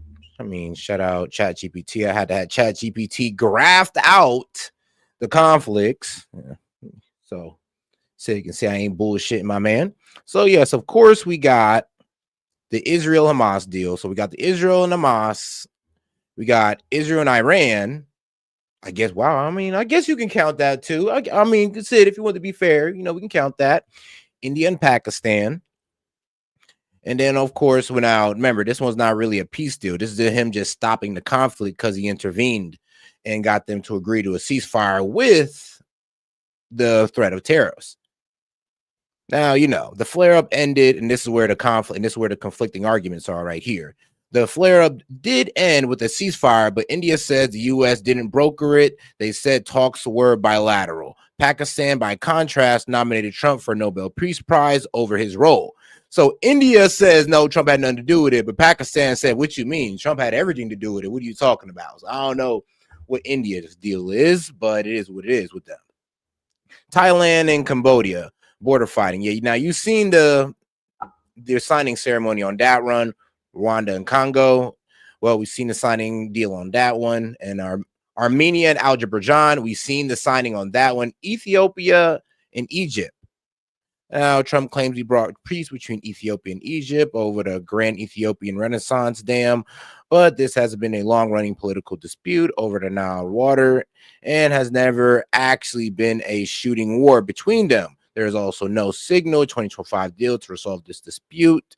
Tensions go up and down, and there has no war to be ended. So I guess we can't count this one. But U.S. versus the Houthis. Now, Trump did launch heavy strikes on them, but then, like I said, he did let up on them. So they're counting that as a conflict ender. Not really sure if you count that one either. So I guess we can give him at least like 5, maybe 4 or 5 out of the 8. I get that. Knew this would happen, and yet Democrats are pushing this for political gain. So still sticking with the Wall Street Journal, Kim Strassel is a great observer of the political condition, not only here in Washington, D.C., but across the country. She writes the lessons of Minnesota's fraud. She says, quote, Minnesota raises to alarm level a separate need for reset. The system itself, the government machine, is broken. It's heaving duplicative federal state programs, awash in forms and bureaucracies and ancient mainframes, has already suffered Soviet-style collapse. The system serves more as a cash machine for criminals than a safety net for the needy. I mean, reforming the system is going to take years. So what do we do in the meantime? Well, I'll tell you what House Republicans are working on and what we already had done in the president's tax bill, which he signed into law earlier this year, was to start to right-size the welfare state and say, introduce basic ideas like if you are receiving Medicaid or food stamps, you need to either be working or seeking work. We tightened up eligibility requirements. We added in provisions that means we need to check more often whether people who are receiving benefits actually should be receiving benefits. The reality is whenever you have fraud, especially on the scale that we're seeing here, that is money that is taken out of hardworking American taxpayers' wallets and put into the hands of criminals. That's absolutely grotesque. And that's stuff that we need to be laser focused on fixing right now. So President Trump is really incensed about this. He had very harsh words for the people who were involved in this, as well as some other members of the Somali community in Minnesota. This is what he said yesterday. Listen. We're going to go the wrong way if we keep taking in garbage into our country. Ilhan Omar is garbage. She's garbage. Her friends are garbage. Damn. These aren't people that work. These aren't people that say, let's go, come on, let's make this place great. These are people that do nothing but complain. Congressman, what do you make of what the president said there? Well, I think the president is pointing out a basic truth that we shouldn't be importing tens of thousands or more people from low trust. But all right, now we didn't spend a good time over here on the right side of media. Let's see what's going on over on the left, because there seemed to be a bit of panic. Supreme Court agrees to decide if Trump may end birthright citizenship. So the time is coming, the final decider, to see if these illegals' kids do count as American citizens, or will that be revoked and we're out here deporting babies as well? Like, I mean, I ain't gonna like the look of it, but hey, if that's what gotta happen. It's what gotta happen. So let's go ahead and get into it. Chief Supreme Court analyst Joan Biskupic, who is in the newsroom. What's happening, Joan? Supreme Court just this minute, Brianna, announced it's going to take up challenge to President Trump's order lifting birthright citizenship. You might remember on January 20th, his first day in office, he took his Sharpie pen and he said, this is a big one. And what he did was he tried to eliminate the automatic birthright citizenship that all Americans have had for more than a century. And what that does, it goes to the 14th Amendment of the Constitution that says all persons born or naturalized in the United States and subject to the jurisdiction thereof are citizens of the United States. That means that anyone who's born here, Brianna, automatically becomes a U.S. No, it's that subjugated jurisdiction of. I mean, the jurisdiction of their parents. I mean, let's be real. They weren't born in America. They came here illegally. So shouldn't the subject of their jurisdiction be to their home country? I think that's the debatable part. And the problem is that we're talking about illegals, not legal. Illegals, because the Supreme Court already decided what to do with legal immigrants' children. That's how people like me are able to be American citizens, because both my parents are legal citizens. They weren't born here, but they became legal citizens. Now, the Supreme Court already decided on that. What the Supreme Court never decided on, but has been a common practice of America, is when illegals come in here, have a kid, and their kid is seen as an American citizen. That's a debate that we need to have. Citizen. And what Donald Trump's executive order tried to do was say anyone who was born of someone who was not here lawfully or who was here on some sort of temporary status, that person's baby would not automatically be a citizen. It's a very, it's probably of all the Trump actions that have been taken to date, Brianna, this one is the most challenging, because what it does is it flies in the face of the 14th Amendment that was adopted in 1868, and it flies in the face of an 1898 Supreme Court precedent that said, even if you were born of, in that case, it happened to be a Chinese national, even if you were born of someone who was not here as a U.S. citizen, you definitely still have citizenship here in the U.S., Brianna. And the court has not set exactly what the timetable will be for hearing oral arguments, but I imagine they would be in the spring with a decision by the end of June. Okay, so how would that play out? We would then just see the normal oral arguments. And I notice you're pointing at your ear, Joan. I think maybe you're having some. Now kind of I can hear you. Now okay, you can hear me now.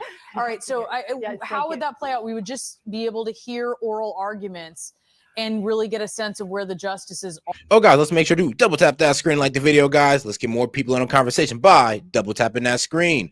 And if you have any questions, comments, jokes, or disagreements, I'll be happy to look it up and read it out loud. Just $2 and up. Appreciate support. Or if you just want to support, just send a gift. Appreciate the support, guys. Are on this issue.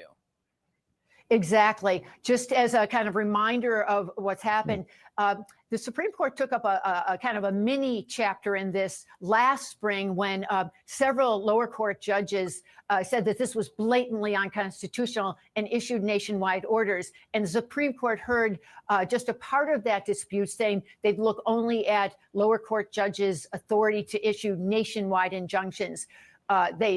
They rejected that. They rejected the lower court's action, but they never got to the merits. So what we'll do is we will hear early in 2026, you'll be able to hear, everybody in our audience will be able to hear, because these arguments will be live streamed on the Supreme Court audio, and hear the Trump Trump lawyers make their case for why Donald Trump should be able to roll back this automatic citizenship that has been with us, as I say, for more than a century. And the challengers are representing people. No, he's not rolling back anything. He's actually, well, he's solidifying an argument. I mean, is it okay to allow illegals to have anchor babies? If they're legal immigrants, we already decided that. Supreme Court already decided that, you know, kids of legal immigrants are American citizens, you know, as long as they're born on the American soil. We'd never decided about illegals. So we're not rolling back anything. We're just solidifying where we stand on birthright citizenship. Who are here on temporary status and who have had children at immigrant advocacy groups. This could potentially affect hundreds of thousands of babies born in the U.S. every year, Brianna. So we'll hear those arguments. They'll both make each side of the case. And then, as I said, likely by the end of June.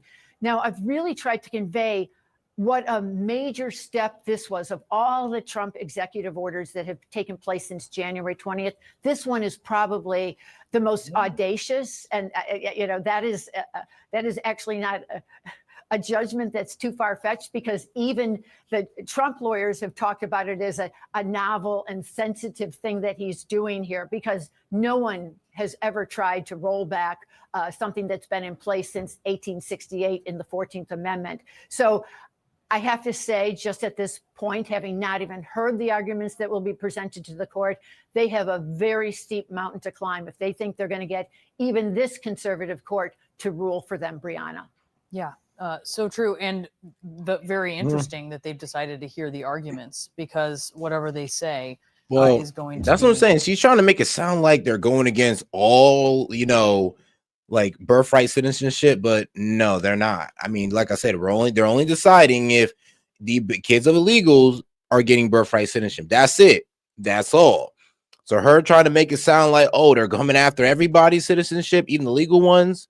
Like, no, that's not true at all. Sadly, that's already been, actually not sadly, but thank God that's already been decided by the Supreme Court. But all right.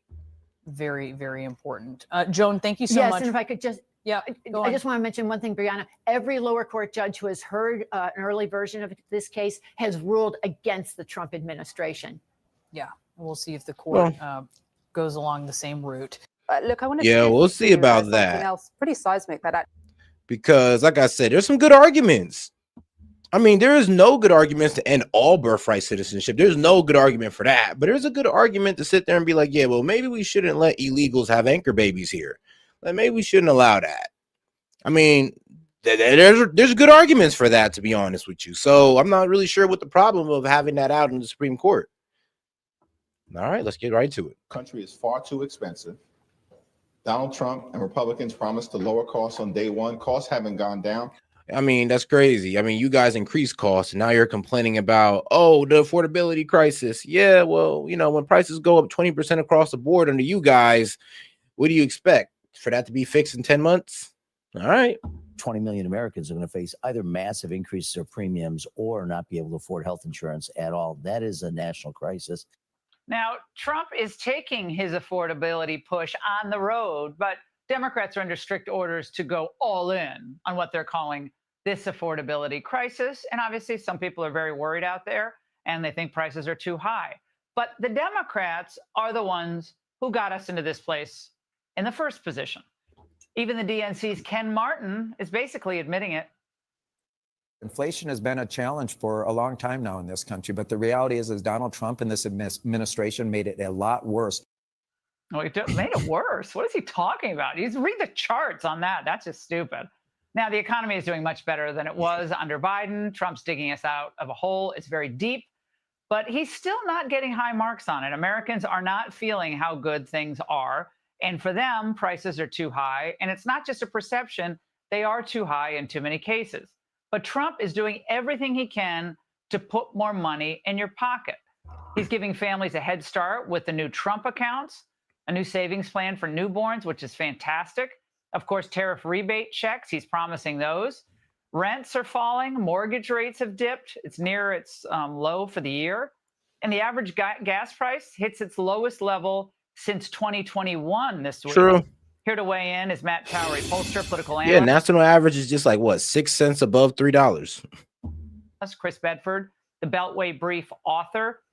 Now, Matt, the administration obviously knows things have improved in the areas where I just delineated, but they also know they have a public opinion problem here that has to be addressed because Americans still, enough of them at least, are not feeling the improvement. Yeah, because, well, I'm gonna be real with you. The really only way to outpace inflation is to raise wages. So if we're not focusing on things that are raising wages, then we're low-key going to be in this position. We got to gain back buying power. We lost 3,000 and we only gained about 1,200. So we got to figure out a way to regain that and have a surplus again of buying power. And the only way to do that is to what? Raise wages. Because the inflation, look, the price increase due to inflation, that's not going nowhere. We've only slowed the rate of the price increase due to bringing it down to about that 3%. So the price increase under the Biden administration goes nowhere, to be quite honest with you. The only thing that happens, the only thing we can do to outpace it is to increase wages. So, no tax on tips, overtime, like increasing no tax on Social Security as well, increasing standard deviation on standard deduction on Social Security, those things like that to keep more money in our pocket. That's actually what's going to help us out of inflation. And then, of course, maybe getting the illegals out of here, creating more scarcity in the job market, thus raising wages. I mean, that helps out as well. What do you think about this show that they're taking on the road? Will it be a positive development for what they want to do next year?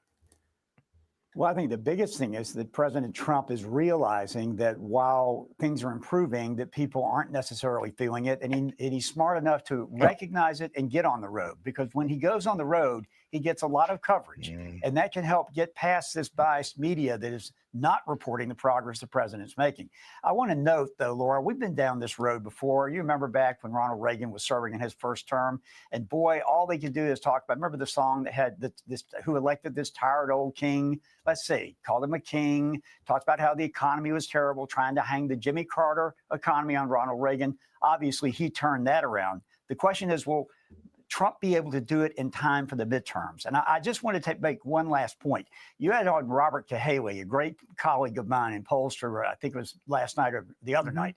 And he said one thing: where were the TV commercials during the great football games talking about how the cost of a Thanksgiving dinner was so much less this year? Where were the Republicans running those ads? Had they did that, and would they do that sort of thing, Donald Trump wouldn't have to sit that and wait like Ronald Reagan to see if things got better. He would have help. Trump's doing it. But I know, like, look, the Dems harping on affordability is dishonest as hell, because the fact that prices went up, skyrocketed under them, and then they're going to sit there and try to blame Trump for 10 months in office when prices were skyrocketing for pretty much, 3 to 4 years under them? Yeah, that's ridiculous. I'm sorry, we're not hearing it.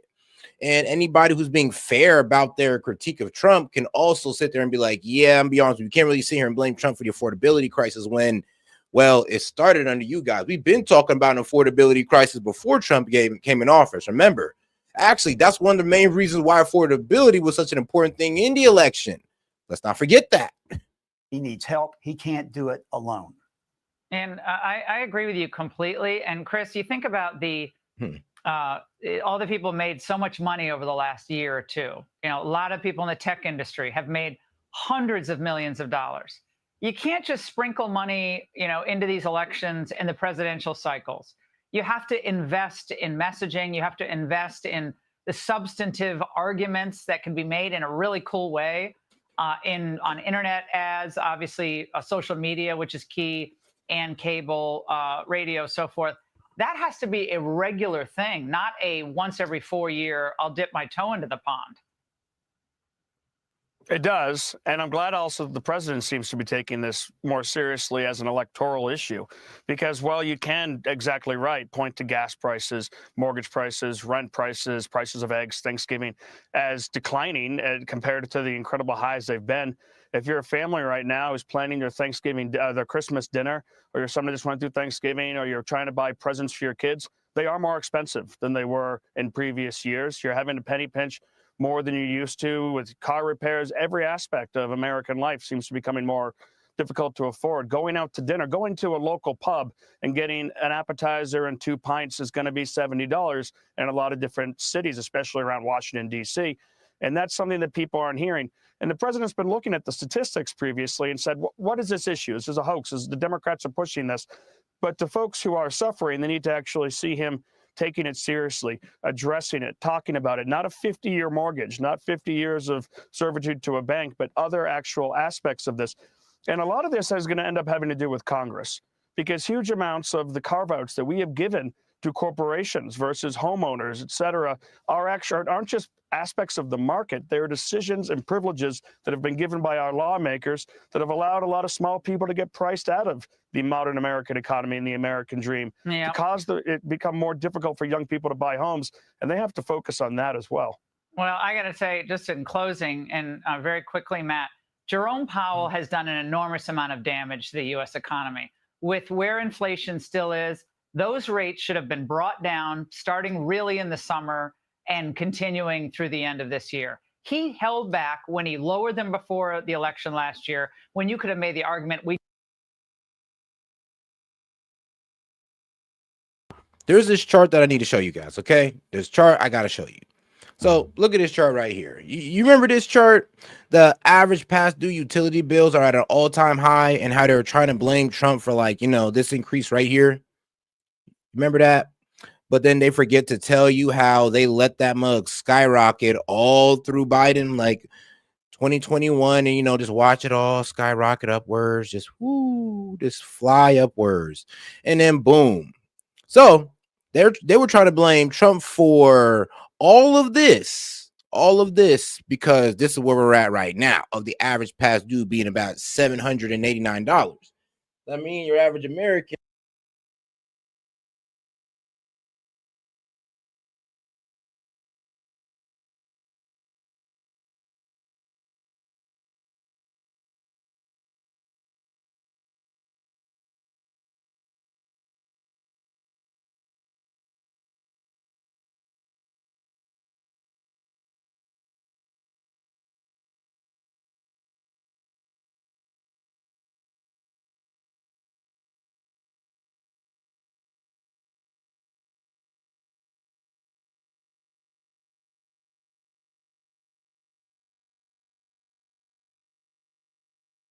we didn't need them lowered last fall. So this has been a total anvil on the shoulders of the American economy.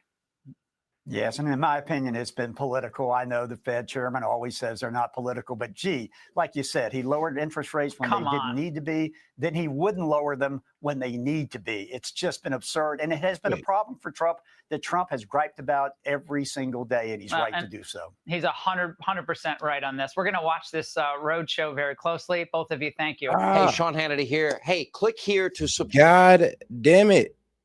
My bad. Was I muted that whole time? Let's see. Yeah, I was almost like you muted. Whoops. My bad. But all right, what I was really trying to get across to you, well, hopefully I wasn't muted that entire time, but I was really just trying to get across to you the fact that how they try to blame Trump for the rise in overdue utility price or overdue electric bills, and how, you know, it pretty much skyrocketed under Biden completely, all the way up to from $600 all the way up to $789. But then they were trying to blame Trump for the increase of it when Trump's only been in office for like maybe 10% of this graph. Yes, the timeline of this graph, Trump has only been in office for about 10% of it, which is absolutely insane for them to even try to blame Trump for just 10% of it. So that was the argument there. Sorry, guys, I don't know what happened on that one. But all right, though, let's go ahead and get right back into it. Let's get back into this pipe bomber guy. The 30-year-old Virginia man accused of planting pipe bombs at the Washington headquarters of the Democratic and Republican parties was in court today. Brian Cole Jr. was arrested yesterday after a nearly 5-year investigation. Correspondent David Spunt has our update tonight. Good evening, David. Brett, a quick court appearance this afternoon for Brian Cole Jr., telling a judge he understood the criminal charges against him. We learned from the hearing that Cole spoke to law enforcement for more than 4 hours yesterday, just hours after his arrest. In court, members of his family shouted, "We love you." Multiple sources briefed say he admitted to planting the bombs and expressed doubts about the 2020 presidential election results. That is significant, Brett, because both explosive devices were placed on January 5th, 2021, the night before the Capitol riot, the day Joe Biden was certified as the winner of the 2020 election. The U.S. attorney revealed more about what the suspect told the FBI, including the limited edition Nike shoes he allegedly wore that night. He told us that he had those sneakers and that he got rid of them after he placed the pipe bombs. We reached out to his attorney for comment to that, did not hear back. 1 month from today, Brett, will mark 5 years, half a decade since these pipe bombs were placed outside both the DNC and RNC headquarters in Washington. Cole is charged with transporting an explosive device and interstate commerce, as well as the attempted malicious destruction by means of explosive materials. More charges are possible. The FBI went back through the original evidence and discovered Cole's cell phone was allegedly in the area of the RNC and DNC the night of the crime. Investigators say credit card receipts show Cole purchased bomb-making materials. The 2 pipe bombs did not detonate, but could have. Investigators tell Fox if convicted, he could face up to 20 years behind bars. He will be in court for a detention hearing December 15th. Brett? All right, David, thank you. Click here to subscribe to the Fox News YouTube page to catch. I remember what's so funny about this guy is that, like I said, he was, remember that, what was it? The crime was committed on January 6, 2021, but for some reason, we're just now catching him in 2025, and we've had all this evidence on hand for some reason, and we just refuse to go out there and get him. This was all under Biden. And here's the thing, it's kind of surprising that they didn't go out there and get him because, well, he said that he was doing this, 1, because he believed that the election was stolen, and maybe 2, because he's crazy. That's also in there as well. But all right. Trump is launching plans to sell his economic agenda ahead of the big midterms elections, focusing on what else? Affordability. The White House already touting that gas prices have now hit a 4-year low and spending power is up. White House advisor Kevin. Just to be a dick, just to make this guy look dumb. Look at this chart right here, so you can understand like how bad Biden low-key effed up. This is how bad Biden effed up right here. So I can front screen it for some of you guys. Now, this is the cumulative consumer price index. So yes, the consumer price index price increase by category, Trump versus Biden. And we're talking about Trump's first term compared to Biden's second term, right? So if we go ahead and look at it, overall CPI increased over 20% across the board, along with the money supply under Biden. So everything went up under Biden, and there was only a slight price increase under Trump.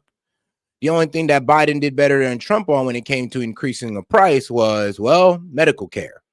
Other than that, yeah, the affordability crisis you're seeing right now is mainly due to our guy Biden. Sorry, that's just the fact of the matter. I mean, you could ignore it, and that's perfectly fine, but I mean, hey, it is what it is. All right, now let's go ahead and get right back to the show. Kevin Hassett says relief is coming. It's coming in 2026, all thanks to President Trump's efforts. We understand that, like, if a typical person buying a home saw their monthly mortgage payment go up by more than $1,000, grocery prices, a typical family's grocery bag went from about $400 to $525 a month. And so all that happened under Joe Biden. And now we're getting inflation under control. We're getting wage growth to grow again. People's spending power is up about $1,200 so far this year after dropping $3,000 under Joe Biden. It's going to take a little bit more time to get the hole that Biden dug to be completely filled, but we're going to do it. We're highly confident we're going to do it. All right, snowy day at the White House yet again today. Alexander Hoff is there live to bring us more. Alex, good morning to you. Hello. Good morning to Bill. Yeah, so administration officials, as you heard right there, they've been doing their best to try and convey that the economic seeds that President Trump has been planting take time to bear fruit. But economic policy, it is naturally complicated. The president is a natural communicator, so he is seen as the best equipped to take his messaging face to face to the American people. because they're feeling squeezed, especially around the holidays. So the president's going to do so with increased domestic travel starting on Tuesday with that trip to northeastern Pennsylvania. A senior official says that this week's trip is meant to emphasize that the administration is not letting up on the economy.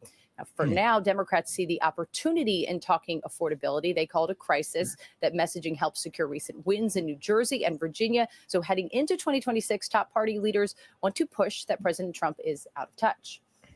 All right. He is in such an effing bubble that he doesn't even know what average people go through. He's a billionaire. He doesn't worry about paying for groceries. I don't know if he's ever been in a grocery store. President Trump has called the sudden interest in affordability a con job, and this week highlighted investments made in the auto industry and elsewhere. Oh, God. If you got any questions, comments, jokes, or disagreements, or you just want to support the show, just send a super chat in, $2 and up. I'll be happy to read it out loud. And, of course, if you want to set up a poll or something. Gotcha. A miracle is happening in our country. It's a miracle. This is just the auto industry, but we have other industries where it's the same thing. They're building all over our country, and this is a revolution is happening. It's a business revolution. It's a job. Hey, and shout out to my man Josh for joining the membership. Hey guys, make sure to email me so I can go ahead and give you guys that Discord link to get you guys into the Discord. Appreciate the support, guys. Jobs revolution. Good news for the president. Investors, they're feeling hopeful that a rate cut is in store when the Federal Reserve meets next week. Send it back to you. All right. Good shot. Alex, thank you. From the White House, North Lawn. Looking good. Thank you, Aisha. Okay, for more on then, let's bring in Lara Trump, host of My View. Lara, good morning to you. I thought the president did such a nice job on the campaign trail last year, tying inflation to the previous administration, and voters bought it because it was true. But then the president got busy. There were wars to end. There were other things going on his plate, and the Democrats have tried to steal this issue. This is the House Minority Leader, Hakeem Jeffries, slamming the president over affordability. We haven't heard anything from Donald Trump. Apparently, he doesn't believe that there's an affordability crisis in the country. Like, it's unconstructive for him to conclude that it's a scam and a Democratic hoax. The American people know it's not a scam. It's not a hoax. I mean, it is kind of funny how, Chuck Schumer calling, these guys out of touch. I'm like, bro, you kind of grew up in the same type of environment as these guys. Like, most of these Dems and Republicans kind of grew up rich. I mean, of course, there are exceptions out there, but I mean, come on now. Most of y'all grew up in that same bubble that Trump grew up in. So I don't know why y'all playing crazy. Very real. How does he prevent them from stealing this? How does he own this ahead of the midterms? Well, Donald Trump is his own best communicator. He's his own best mouthpiece from the White House perspective. And you're right. He was masterful on the campaign trail because he does communicate directly with the people of this country. But unlike the previous president, who either ignored problems, Aisha, or made them worse, as in inflation, as we're talking about right now, and the affordability crisis that hit Americans hard, this president faces it dead on and actually tackles it. And that's what you've seen him do since he got into office. And yes, there's been a lot to do. He's tried to bring peace around the world. He's tried to secure our border and get, illegal criminals out of our country. And obviously, one of the big pieces of that is making America's economy great again and bringing affordability back. But it doesn't happen overnight. So he has planted those seeds, and he has to talk to the American people about where they are going to feel it and when they are going to feel it. But look, all of the indicators are heading in the right direction. You see that month after month, the job growth in this country tends to outpace what the experts have even predicted. Core inflation is down to the lowest point since it was under President Trump first term in office. It's around 2.1%, and we've seen the economy grow at about 3%. So he needs to go out, he needs to talk to the people of this country and not allow the Democrats to run with this. It actually takes action, but it also takes communication, and that's what this president is excellent at. And I think we're going to hear a lot more from him on that front. I hope so. Laura, it's going to be an interesting trip in Northeastern. I hope so, because y'all got 6 months to focus on it, or y'all will lose the midterms. Like, if they don't focus on affordability, that's their ass. Because to be quite honest with you, the Dems ploy to start talking about affordability as dishonest and sleazy as it is, it's a really good strategy. I mean, why not? Why not poke at the situation that they created and try to spin it as if it's Trump's or if it's Trump's fault? I mean, they're doing a brilliant job of spinning it that way. So hey, it's best that Trump tackles it. I mean, I'm gonna be honest, we really shouldn't have to poke my man at the side to tackle affordability anyway, but hey, here we are. With the Trump administration's drastic changes to U.S. national security strategy and its very role in the world. The document, which lays out U.S. foreign policy priorities, sounds a clear retreat, stating, quote, the days of the U.S. propping up the entire world order like Atlas are over. The message to U.S. allies is that I mean, don't say that, because that means NATO and the rest of them is cooked, because they kind of depend on us to back them up in order for them to kind of throw their weight around. they, quote, must assume primary responsibility for their regions and contribute far more to our collective defense. One might say that means you, NATO, and Japan, and South Korea, and others. The American priorities in Ukraine now are to end the war fast and to make nice with Moscow, to, quote, reestablish strategic stability with Russia. Take note for Israel and Saudi. Hey, nah, they about to have, bro. Look, bro, I ain't gonna lie. Europe is about to lose their shit. NATO is about to lose their shit. Actually, I can see them pretty much trying to condemn us for this one, because they're pretty much saying reestablish strategic stability with Russia, which is honestly a good idea, and it would open a lot of economic opportunity for us.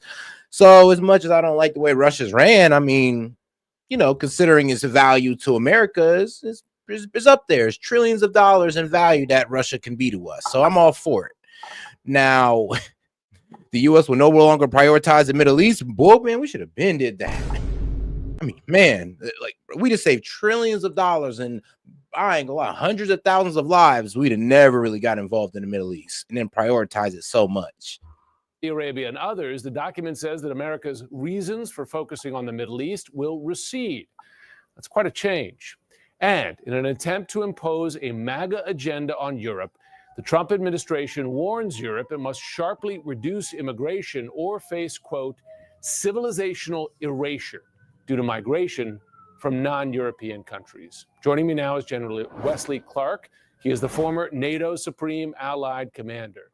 And General Clark, I imagine your eyes were bulging to some degree as you read this document here. This guy, Wesley Clark. Now, if you don't know Wesley Clark, he was a guy in that one video that, you know what, I'm gonna find it for you, because this guy, Wesley Clark, is absolutely hilarious. Because this guy pretends like he ain't never said like this right here. Let me see. Is this a video? Ah, yes, it is. You know, let's take a time back. Let's go back in time to when this man, Wesley Clark, had this interview right here.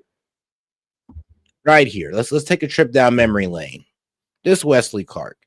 Because this is one of the main reasons why I'm also agreeing we need to stay out the Middle East, because it didn't really help us out. 10 days after 9/11, I went through the Pentagon and I saw Secretary Rumsfeld and Deputy Secretary Wolfowitz. I went downstairs just to say hello to some of the people on the joint staff who used to work for me. And one of the generals called me and he said, "Sir, you got to come in. You got to come in and talk to me a second." I said, "Well, you're too busy." He said, No.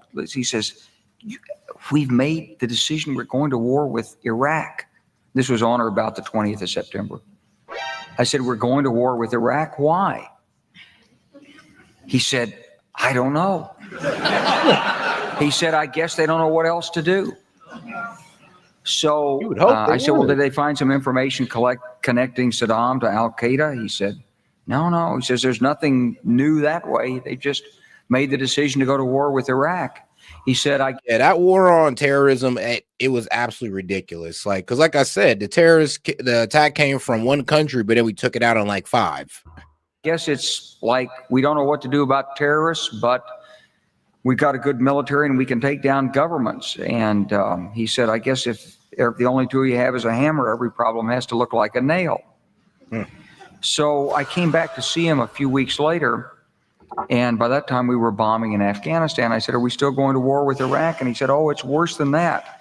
He said, he reached over on his desk, he picked up a piece of paper and he said, I just got this down from upstairs, meaning the Secretary of Defense office today. And he said, "This is a memo that describes how we're going to take out 7 countries in 5 years, starting with Iraq and then Syria, Lebanon, Libya, Somalia, Sudan, and finishing off Iran." Boom, all of them. All of them. And we've hit all of them. I mean, we've completely disabled Somalia. I mean, we've definitely we're trying to take out Iran like that. It's funny how he said that at the bottom of the list, because wasn't that like the last guy we got into it with was Iran? It all makes sense now. First meeting with the Secretary of Defense's office today, and he said, this is a memo that describes how we're going to take out 7 countries in 5 years, starting with Iraq and then Syria, Lebanon, Libya, Somalia, Sudan, and finishing off Iran. And most of those countries we're still bombing today. I mean, Libya's got hit by Israel maybe like a couple weeks ago. We're still doing operations in Somalia. And of course, in Afghanistan, actually, now we're actually good out there. But those 2 we're still active in. I said, is it classified? He said, yes, sir. I said, well, don't show it to me. And I saw him a year or so ago, and I said, you remember that? He said, sir, I didn't show you that memo. I didn't show it to you. I'm sorry, what did you say his name was? I'm not going to give you his name. So go through the countries again. Well, starting with Iraq, then Syria and Lebanon, then Libya, then Somalia and Sudan, and then back to Iran. So we got Syria like this year. Well, we made a sod run this year. Was it last year or this year? I think we did it this year. So yeah, I mean, and then we placed the old guy in Syria with a old guy from Al Qaeda. Yes, an ex-Al Qaeda member. He was at the White House shooting hoops. You know, it was wild to see, but that's where we're at in today's world, I guess. You know, ex-terrorists that we were looking for are now playing hoops at the White House. I mean, you can call it progress, or we can call it a bit sus. When you look at Iran, you say, is it a replay? It's not exactly a replay, but here's the truth, that Iran from the beginning has seen that the presence of the United States in Iraq was a threat.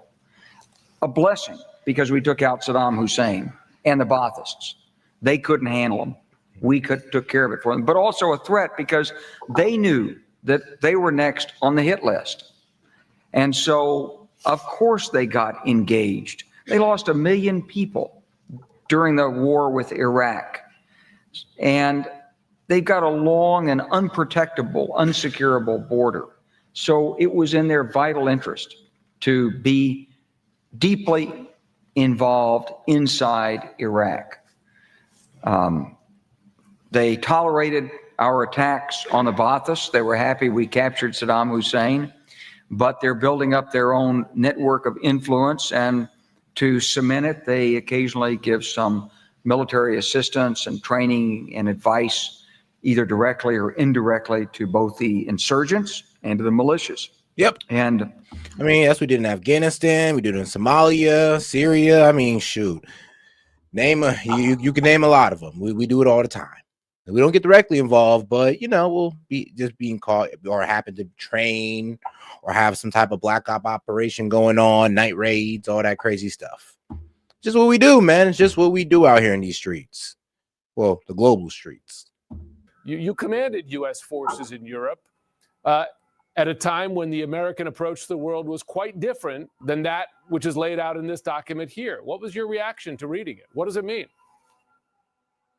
First of all, I think it's very consistent with the actions and statements that the Trump administration has made. So I don't think there was any surprise in it. It is a transactional world. It's back to spheres of influence. It sacrifices the magic of America. For 250 years, America has lived the dream that we gave to all of mankind. And we were always a radical power. That is to say, we believed that others should share the benefits of democracy and liberty. And we acted to protect that. This is a retreat from the world, it seems to me. It's a smaller, weaker America. And Jim, I asked myself, why is it? Because somewhere in this document, it sort of indicates we can't afford it. But at the same time, the document is saying we're such a great, vibrant nation. We're so great.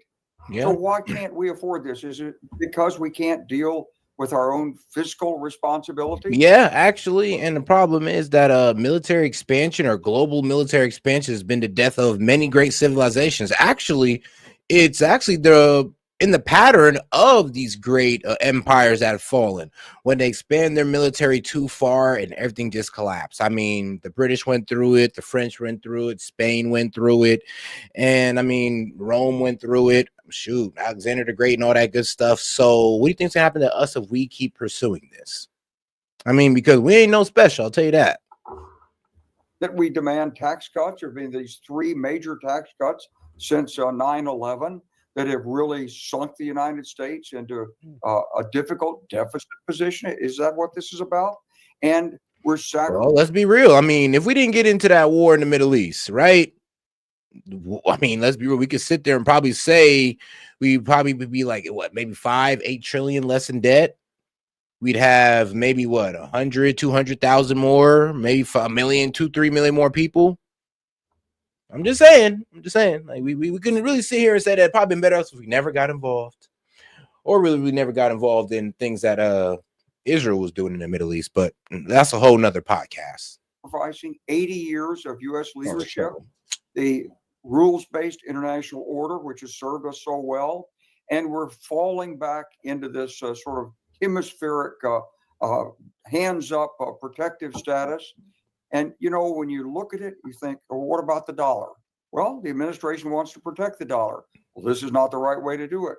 Well, what about the use of force in Latin America?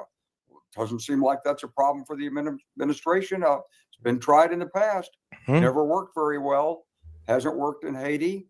It's not going to work in Venezuela. And here we are, we gave $20 billion to Argentina. And all right, guys, we're going to go ahead and get into the next video here with Pierce Morgan. But in the meantime, we're going to take a quick little 2-minute break. So please enjoy this funny video. Well, action-packed video. Enjoy. If your balls are big enough to challenge me, then bring it on, ping pong. If you insist, ancient Shaolin style, first form, 10,000 pounds. You'll not discipline. You son of a... You'll pay for messing up my perfect 10.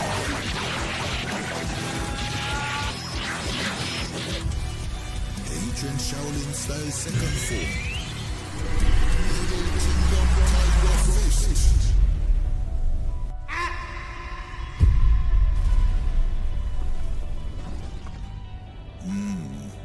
I'm afraid your global standing is receding faster than your hairline. Hey, nobody talks about my hair. Nobody! So he has finally decided to release his ultra ego. Super sanction. In that case, I will use Great Wall of China.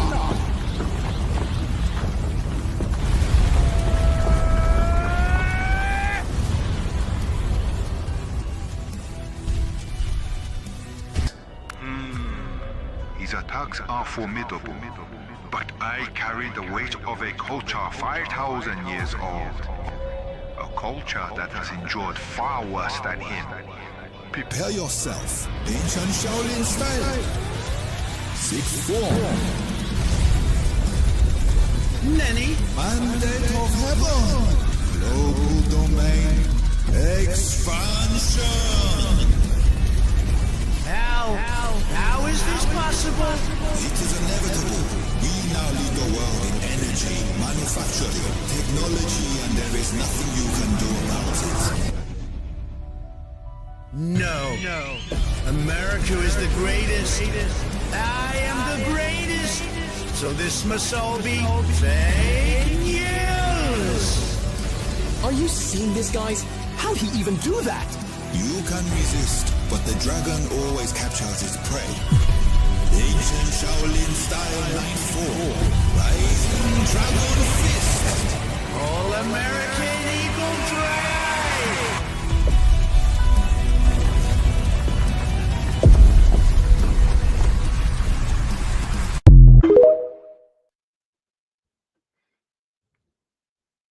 I carried the weight of 5,000 years of Chinese culture. That was a badass line. I'll give it to him. But all right, guys, let's go ahead and get right into it. Skip, don't stop. For 2 years, she's flooded her platform with one-size children, and when it comes to Israeli children, she offers crumbs. If that isn't humanitarian, is selective empathy. If you're going to be a children's entertainer, you shouldn't have somebody on your show who glorifies the murder of 38 Israeli children. Miss Rachel is an American. God bless her. Jewish parents are really afraid because they're showing their kids how to write the letter M, and on the side they're getting a video with Muatas Aziza who celebrates Hamas. That's very concerning. It's very hard to not conclude that you were anti-Semitic. It's reaction to the genocide. You couldn't bear it anymore. No, it's just cold-blooded murder. That's what it is. I agree, it's murder. Okay, obviously. so then he's a terrorist, then, right? No, he's not a terrorist. What is he? He's a murderer. Reacting to the genocide. Yeah, sure, he's a murderer. It's that special time of year again. Nominees are making their case and rehearsing their speeches. Everyone's having their say on who should get the top prize. Anti-Semite of the Year began 6 years ago as what seemed to be a well-meaning campaign to highlight prominent people who had done or said things which were anti-Semitic.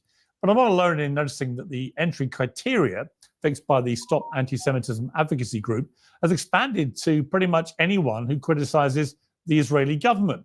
This year's shortlist includes a couple of people who have peddled genuine anti-Semitic tropes, and a lot of people, including Cenk Uygur, Anna Kasparian, and Tucker Carlson, who, to my knowledge, have not. Really?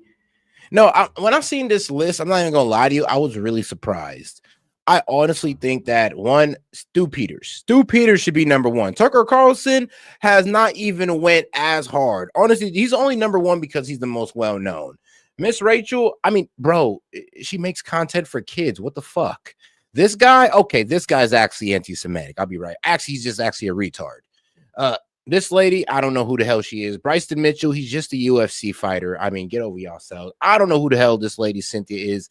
Cenk, come on now. He just criticizes Israel. Anna, same realm. Come on now. But Stu actually deserves to be number one. Y'all playing my man Stu Peters. Do I need to play this man's documentary? He made I ain't gonna lie, you could damn near say his documentary was borderline anti-Semitic. I'll give you that one. But what? Tucker Carlson, man, no. But there's one name getting all the award season buzz this year. Dinosaur eggs. Days of the week.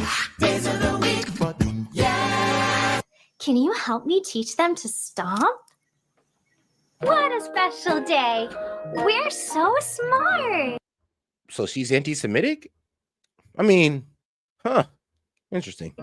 Let's pretend that while we're having fun with Bubbles, Bean starts to pee.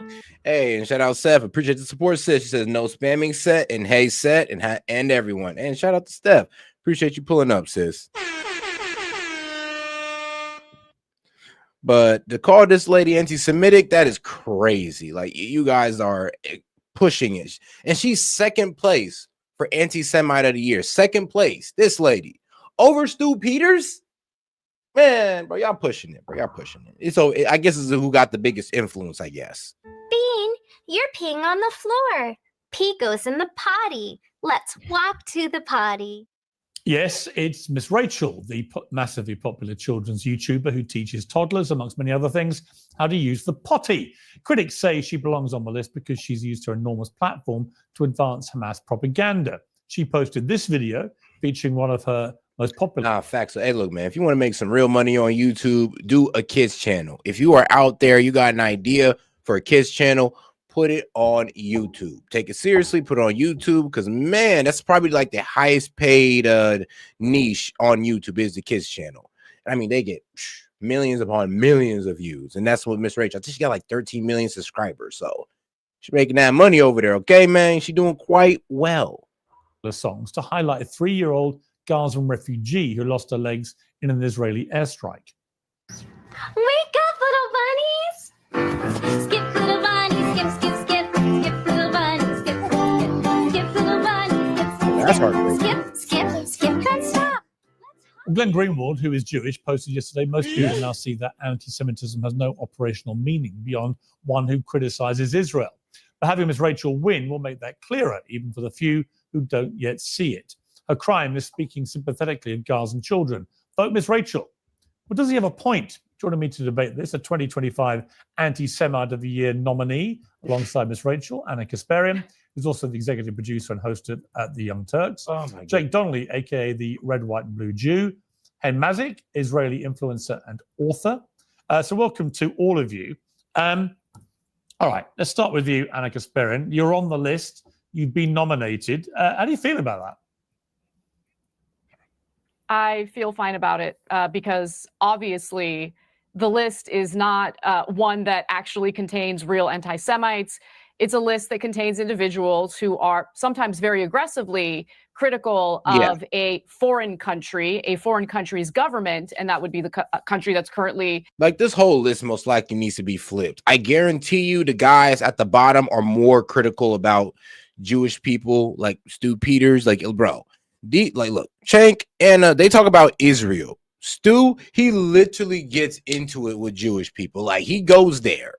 So I don't know why this man is not number one. Tucker Carlson, Miss Rachel, like, it's absolutely ridiculous that they're the top of the list. The guy who's at number 3, yeah, I ain't gonna lie. He kind of is one, but he's just dumb. He's just actually dumb. Engaging in multiple wars in an effort to annex more land and territory that doesn't belong to them. And of course, that's Israel. And if anyone's under the impression that putting me on lists is going to dissuade me from speaking the truth about what's going on in the Middle East, they'd sadly be mistaken. And I know a little information about the grotesque woman behind Stop Anti-Semitism, which we can talk about a little bit if you'd like.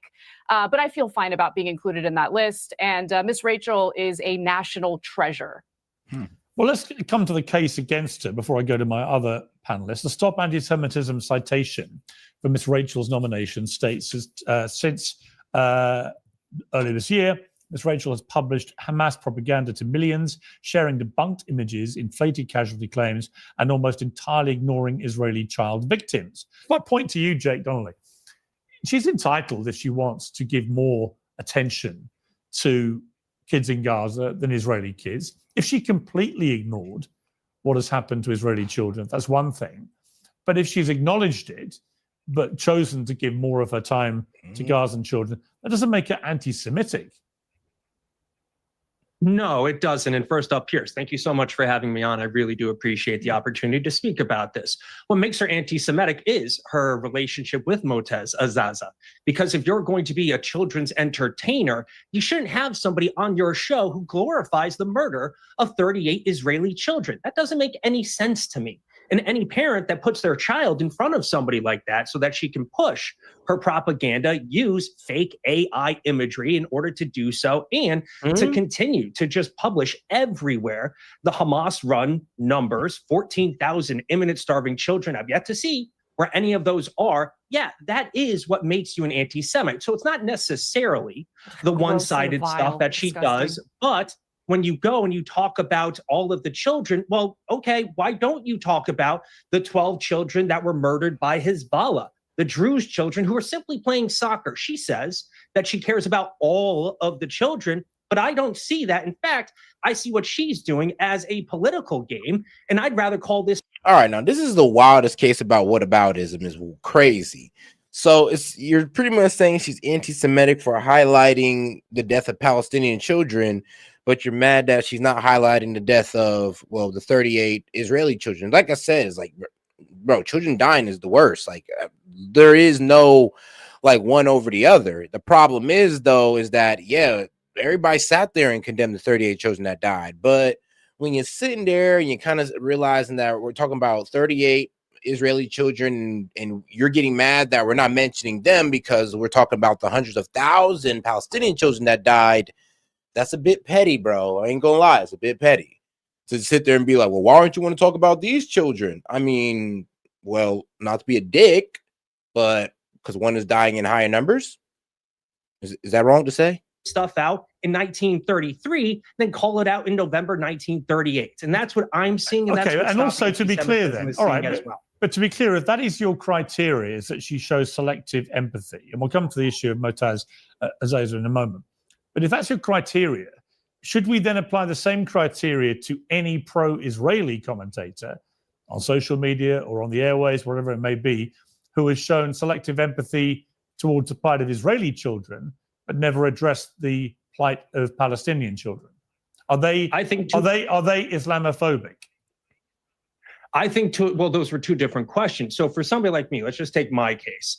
You will see on my actual X page that I am constantly republishing, reposting, and commenting on the Center for Peace Communications, which are the people who are pushing the Palestinians that are against both Hamas as well as the Palestinian Authority. So when it comes to people who are acting entirely one-sided, I like where the answer is going, but that didn't answer Pierce's question. Is that like, yo, there are a lot of people like Randy Fine who was out there saying F those children. He don't care. There's no innocent Palestinian. So that's pretty much saying he don't care about the dead children. Would you condemn somebody like that? I mean, it's as simple as just to say that, yeah, I will go out there and I will say it is wrong for what's happening to these Palestinian children. Just like, you know, it'd be right to go out there and say it's wrong for Israeli children to die. It's just wrong for any race of children to die. Can we all agree to that? All right. As the Palestinian Authority. So when it comes to people who are acting entirely one-sided, I don't want any of that. We have Anna here, and actually, from my opinion, Anna's not the worst of the worst by any stretch of the imagination. But do you believe she's anti-Semitic? No, I do not. I do not believe that Anna is anti-Semitic. Okay. I think that she can sometimes be easily manipulated and push the same Hamas-run Ministry of Health numbers. And out of interest, Jay. And Jay, before Anna, I'll come to Anna. I'll let you respond. Let's talk about data. No. I get to respond to that. Let's talk about data from the IDF, the IDF's internal data. I don't read American media on what's happening in the Middle East. I actually like to read Israeli media because they're super honest, and I really appreciate their honesty. So Israeli papers got a hold of the IDF's internal data in regard to civilian casualties in Gaza. And their own data indicates 83% of people slaughtered in Gaza, 83% are civilians. That's Israel, not the in any way IDF, what just the- shot and killed. Stop, don't interrupt me. IDF just shot and killed an 8-year-old and an 11-year-old in Gaza, claiming that they had crossed the yellow line when no such thing happened. And they tried to make it seem as though an 8-year-old and an 11-year-old are literal militants deserving of the type of slaughter they were met with.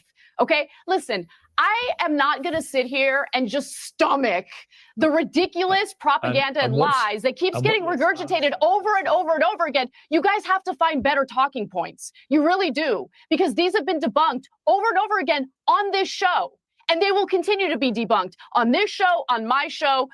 Americans aren't stupid. They see what's happening. The evidence is abundantly clear. What's amazing to me is the dehumanization of every human life that isn't Israeli or isn't in favor of what that disgusting genocidal government is up to. Okay, look, we've had some tech issues, Jake, with your signal, so we're trying to fix that. Let me go to Hen Mazzy. Divine intervention must be. Let me just go ahead and all right, so now the short answer to that claim is, if you're wondering, so it said, is there any links that point to that Israel's taking out mostly citizens? And yes, there is an Israeli-based investigation using internal IDF intelligence data that implies most people killed in Gaza were civilians, about 83%. No, Israel did not publicly publish a nice glossy "we killed mostly civilians" report, but the info does come from leaked into internal data and Israeli media reporting, not an official public confession. So let's not get it twisted, guys. Of course, they're not just going to publicly confess it. Now, let's see here. We're talking about in August 2025, a joint investigation by Plus 972 magazine, an Israeli Palestinian outlet. Local Call is a Hebrew sister site, and of course, American-based The Guardian. And now they said they obtained a classified Israeli military intelligence database. So they pretty much saying they got this from the Israeli military themselves, and the IDF believed to have killed about 8,900 Hamas and PIJ fighters in May of 2025, and at the same time, the Gaza Health Ministry death toll was around 53,000 total killed. So out of 53,000, by Israeli numbers, they're saying they only killed about 8,900 of Hamas. Yeah, if you line those up, fighters, that means out of those 53,000 they killed, only 17% were actual Hamas fighters. Oof. Oof. Well, Hemmazi, you've been listening to this. What is your response to what Anna just said? Yeah, it's rich to speak about dehumanization when from a person that said that all Israelis should be ashamed of themselves, that we are demons, that the Jewish lobby controls the U.S., that Israel is a Nazi state. The Jewish lobby does control the U.S. Okay, all right. So Where's just the lie? prove my point. Thanks. The problem is that you are not able to look in the mirror and see who you are and what you're doing to the Jewish And community. just so you know, I ain't bullshitting you on this one. Here is it with a +92 magazine, which is right here. Israeli Army database suggests at least 83% of Gazans dead were civilians. Classified intelligence from May reveals Israel believed it had killed some 8,900 militants in its attacks on Gaza, indicating a proportion of civilian slaughter with few parallels in modern warfare, a joint investigation finds. I mean, you can definitely just go down the list on this. Now, but yeah, that's where you can find the story if you're out here, you know, thinking this is all BS. And there's others. There's The Guardian that also reported this as well, if you want an American source. Community. Oh, I look in the And mirror once the every day, Jewish baby. community is calling you out for the way I you love are what I see. harming us, instead of listening and trying to change your ways, you're doubling down. And as long as you're going to do that, yes, we are going to continue calling you what you are and saying that what you're doing is really Listen, harming our scum can call me community. So whatever it's they want. I what's don't disgusting here, Anna, is that you are unable to hear to a minority community telling you that your words have contributed to an atmosphere that gets our people killed outside of our synagogues because of your words, because of statements that you said that others like you have said. They weren't included on the anti-Semite list, by the way. The What's guy that? who killed 2 Israeli embassy workers, this year, okay, the actual anti-Semite who murdered people didn't make it on the list. Right. Fascinating. And- right. That So, individual Hen, was do you very think anti-Semitic. Hen, do you think that Anna is anti-Semitic? I think that her words are deeply anti-Semitic. I think she has contributed to an atmosphere that gets our people killed. And I think it's totally legitimate to call this out. And if a minority community is telling you this, you should listen to us. And yes, maybe this person that... But hang on. So let me just stop you there, because be fair. I've been branded anti-Semitic, okay, by a lot of people on social media.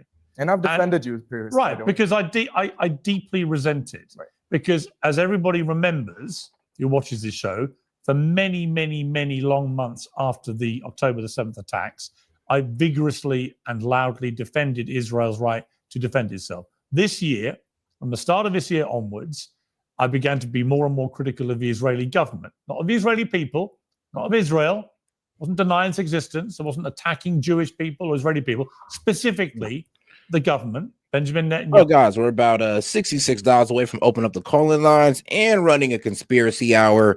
And guys, let's not forget to double tap that screen and like the video, guys. And let's get those likes up. Appreciate the support, guys. Let's keep it going.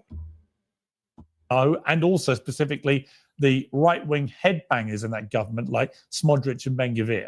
And for my troubles, despite painstakingly making it clear who was the object of my criticism, I was regularly branded anti-Semitic. So I do believe it's something that's been thrown around way too much. It's done in a deliberate, concerted effort to shut people up from criticizing anything that Israel's doing. So yes, there is genuine anti-Semitism, no question. I think it's been rising in the last 2-3 years, which is appalling. But throwing it around to silence people, I'm not accusing you, Hen, I'm just saying this is what I've been on receiving end, is it's just being used as a stick to censor people and to shut them up. And I think that's abhorrent. Yeah.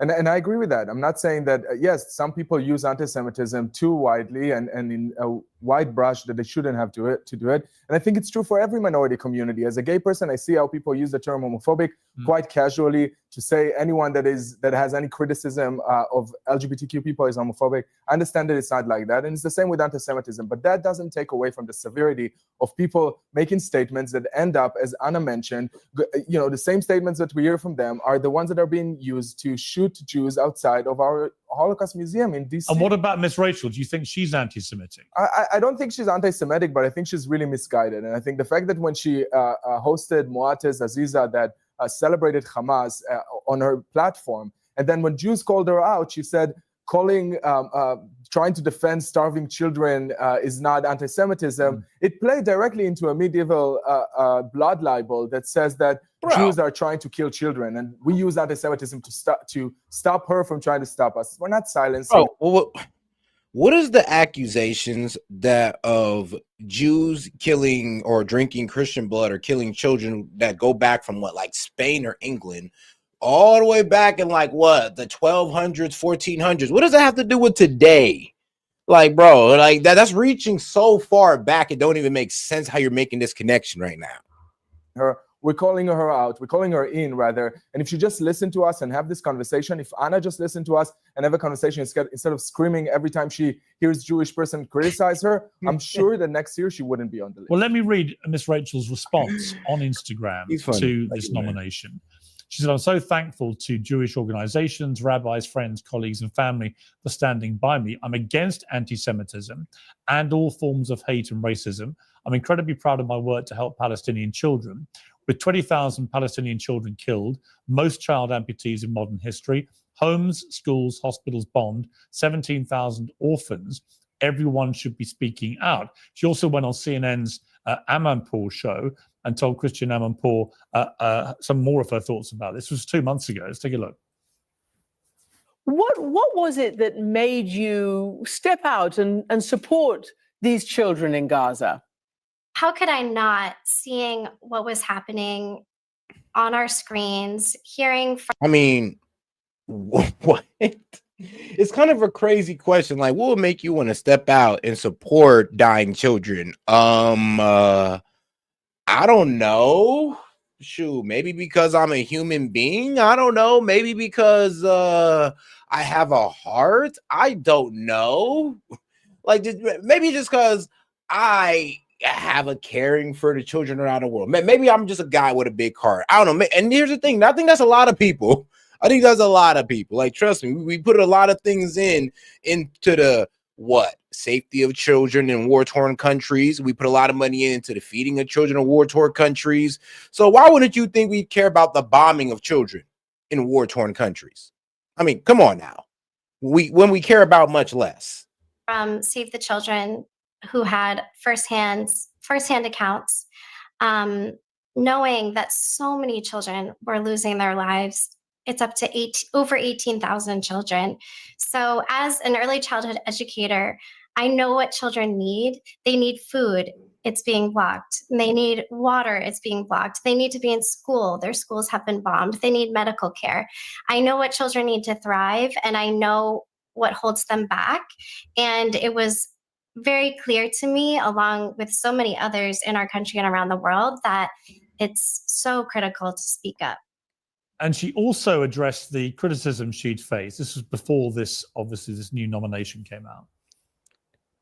Were you ever worried? Because even before you spoke up, it was a hornet's nest of controversy. The idea of speaking up for, let's face it, Palestinian children after October 7th.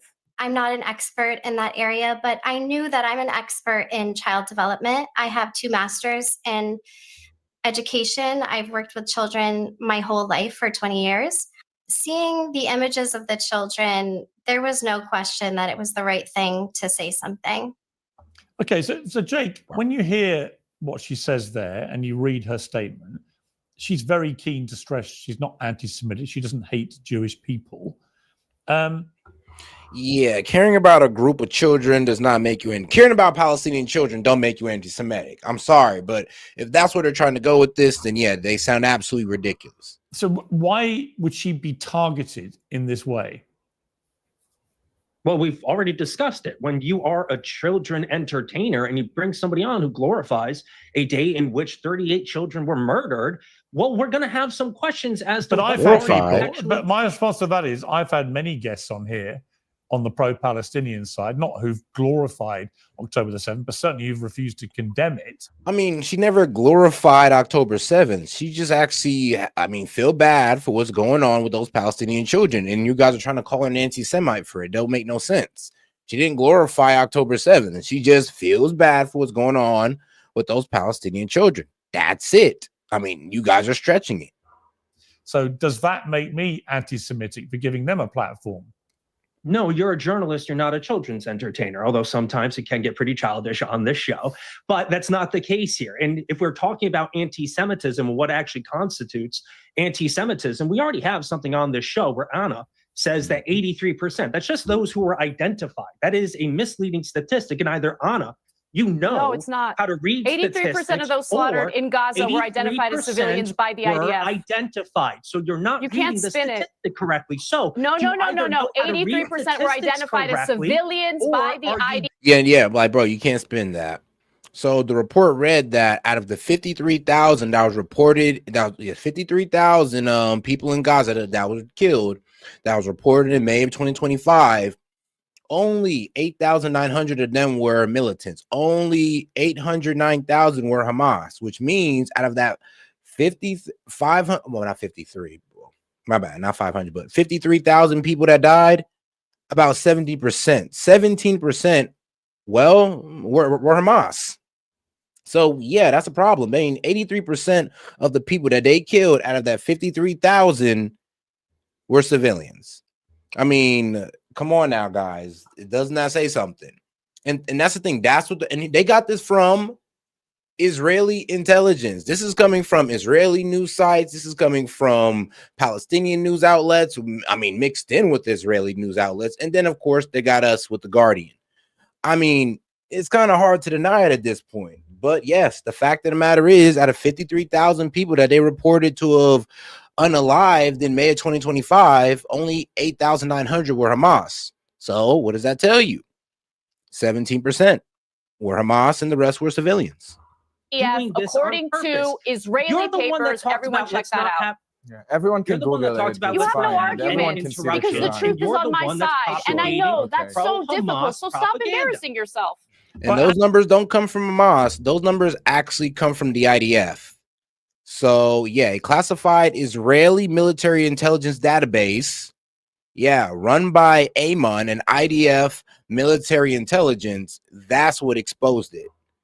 So that database, according to the investigation, showed that IDF believed to have killed about 8,900 Hamas by May 2025. At the same time, the Gaza Health Ministry death toll was about 53,000 total killed. If you line those figures up, fighters only equal about 70% of deaths, while about 83 of those killed were civilians. That is where they're getting it from. They're getting it from Israeli intelligence. Anna, let me ask you though. Anna, let me ask Anna this. Hang on. Let me ask Anna this question. Was it unwise of Miss Rachel to be so outspoken about this? Not because she's not entitled to, or it's not an incredibly important issue, but the fact she is a children's entertainer with a huge audience. Was it unwise of her to get overtly political like this? The days of Zionists bullying Americans into silence is over. Put that in your pipe and that's a different question, though. I'd like to read a quote. Oh, that was great. I'd like to read a quote. Yeah, the biggest bully on the internet is talking about bullying. Give me a break. Miss Rachel is an American. God bless her.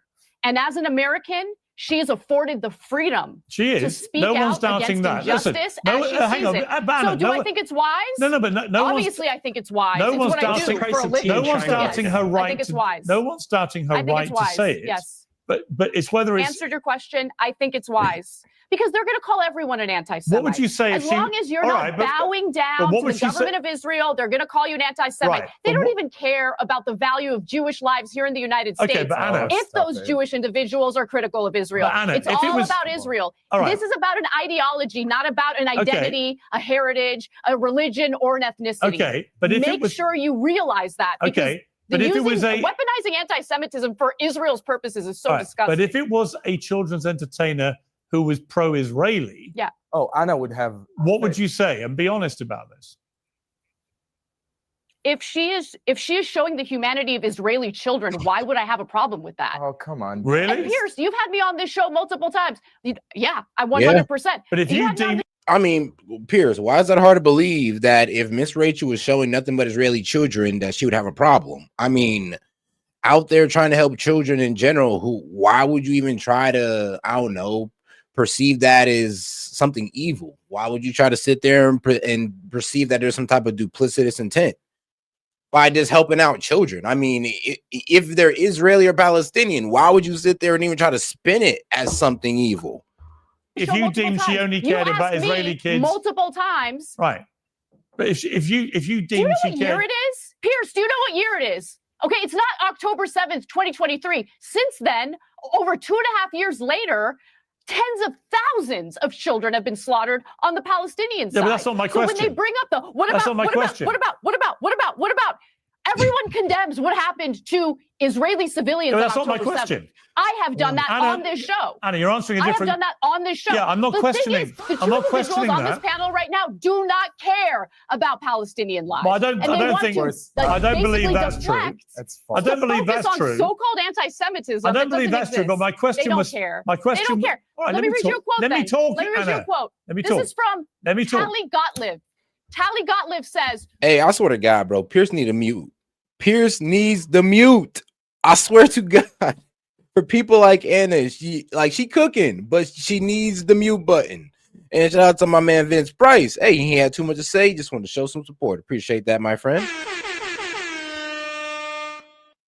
we have no hostages left. We no longer have to be precise, as if the IDF was ever precise in Gaza. We can attack without mercy, merciless. What do the two individuals on this panel have to say about that? Well, I want you to genocidal rhetoric. Okay, but I just want you to answer my question first, which is actually specifically about whether a children's entertainer with a massive. He says Bartledew. Well, shout out Jordan, man, for the support. I appreciate that, my friend. I'm not sure really what he means, but hey, I appreciate the support. Maybe I'm missing something here. Reach if they were promoting the pro-Israeli position on this war and not really mentioning the genocide? Palestinian side. No, I would not think that's a good idea. So you would not like that to happen? If they're promoting genocide, I would not. That's not what he asked. No. If they were being supportive of Israel, but they weren't mentioning the Palestinian plight much, what would you say about that? Would you think it's appropriate I for would say that children's sounds entertainment? a lot like American media. It is what it is. No, but my point would be that I think you would be very critical if a children's entertainer was overtly pro-Israeli. That's the point. So is there a double standard here on both sides? No, not really. No, I wouldn't be mad if she just wanted to sit there and talk about only the death of the Israeli children. I mean, if that's her prerogative, then that's what she wants to do.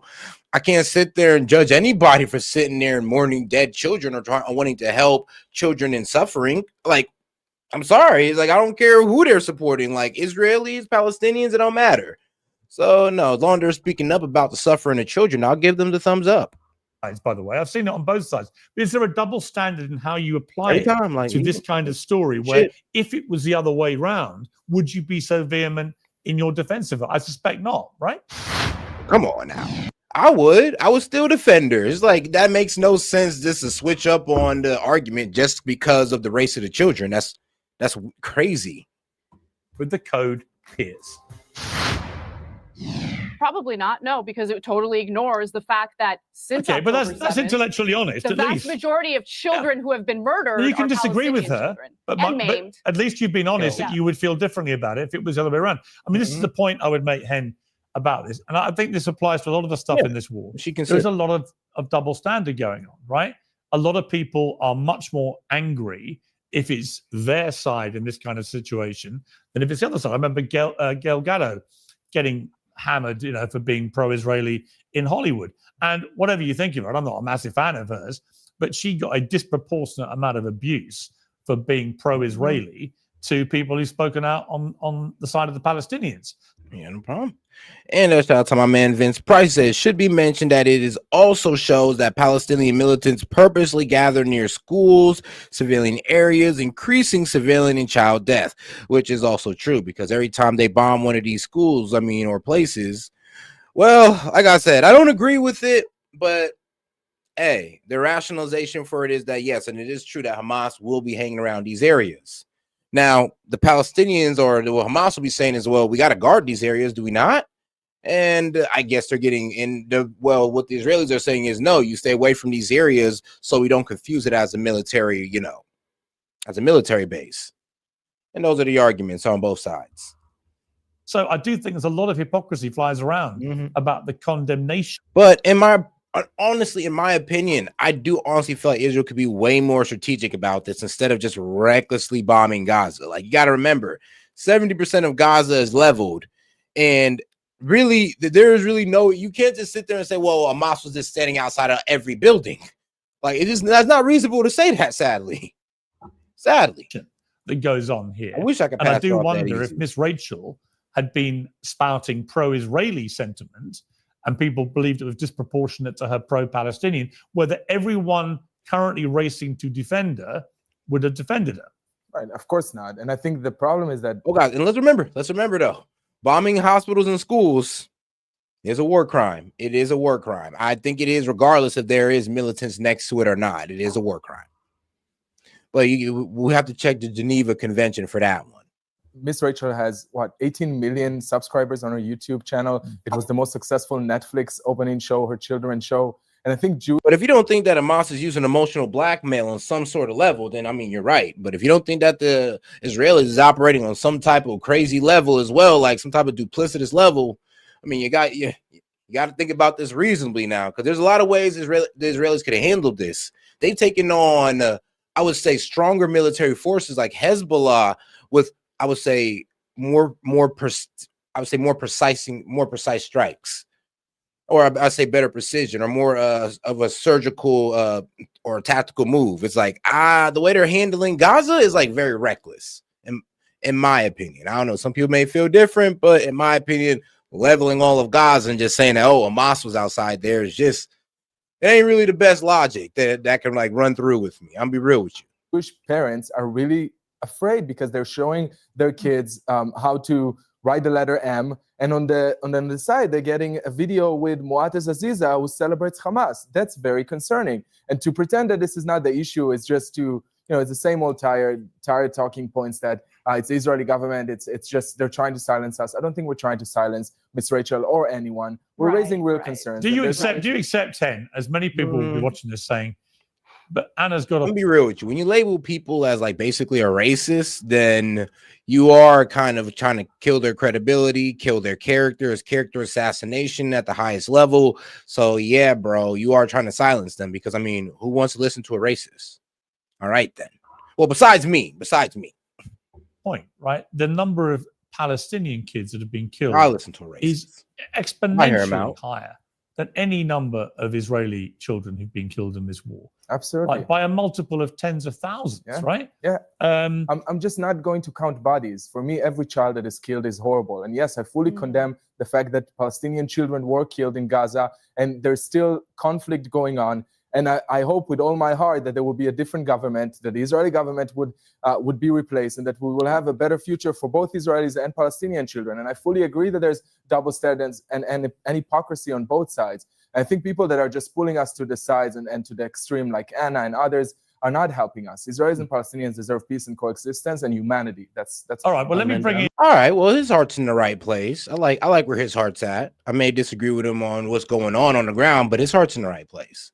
Another guest, Stop Anti-Semitism, put Guy Christensen, a pro-Palestinian TikTok influencer, on the list too, because he openly endorsed and glorified the murder of 2 Israeli embassy employees in a Washington, D.C. shooting. So the timeline of that was in May this year. A gunman named Elias Rodriguez murdered 2 employees of the Israeli embassy in Washington, D.C., reportedly chanted "Free, Free Palestine." Now, you didn't want to appear as part of the panel, Guy Christensen, so we'll get their reaction after I've spoken to you. But it's very hard to not conclude that you were anti-Semitic. I mean, you were actively supporting an attack on 2 innocent people in Washington, D.C. I'm sorry, how is that anti-Semitic? Elias Rodriguez was a natural reaction to genocide. Well, no, you're actively supporting somebody cold-bloodedly murdering 2 civilians. They're not civilians. They work for the state of Israel. Well, they are civilians. They're not in the military. They work for the state of Israel, and they advance the Zionist project on behalf of the state. I think that's criminal. So any diplomat anywhere in the world is fair game for you? I mean, it's fair game for Israel. Right. So, but that's anti-Semitism, isn't it? You're targeting them because they're Israeli diplomats. No. Yeah. They're not. That is not the same as being Jewish. In fact, I think neither were Jewish. One of them was Christian, and the other, I believe, was atheist, and they did work for the state of Israel. So I stand by what I said. I do not condemn that. But Piers, I hope you know that we have you know what the ACLU is? Well, I would hope you condemn the killing of 2 people who did nothing at all but work for Israel. I mean, bro, that's not a crime. I'll be real with you. That is not a crime at all. So to sit there and say it's okay for them to die because they were working for Israel is insane. Hope you do. Like, bro, The what? Like, not everybody in Israel is evil. Not everybody who works for Israel is evil. My main gripe is with the Likud party and the Benjamin Netanyahu regime. That's it. Everybody else in Israel is cool, except for those guys. ACLU? Yes, of course. Yeah, of course. We have a case going on suing over the fallout from this. Right. Because I was being smeared as violent, inciting violence, celebrating this murder, none of which is true. And we're going to win this case. Well, I think I mean, look, I don't want to preempt your case, but when you say when you say this murderer was not a terrorist, he's a resistance fighter, and when you restate your belief that the shooting is being used to weaponize violence against Palestinians, but we will meet it with our own greater resistance and escalation. Clearly, people will see that as a direct threat against other civilians. Yeah. Why do you think resistance happens? It's not resistance, it's terrorism. When you cold-bloodedly murder people in the street. It's like, dog, it'd have been resistance if he was in Gaza and he shot maybe like 2 IDF soldiers. And even that is crazy. But it's not resistance when you go out there and just kill, what, 2 diplomats? That's not resistance. They're not army combatants. I'm be real with you. Not in the battlefield at all either. Actually, they're nowhere near the battlefield. So to do that and call it a resistance is stupid. In DC as a response to a war that's going on in Gaza, that is terrorism. It's a reaction to the genocide. He couldn't bear it anymore. No, it's just cold-blooded murder. That's what it is. He's not going through the genocide.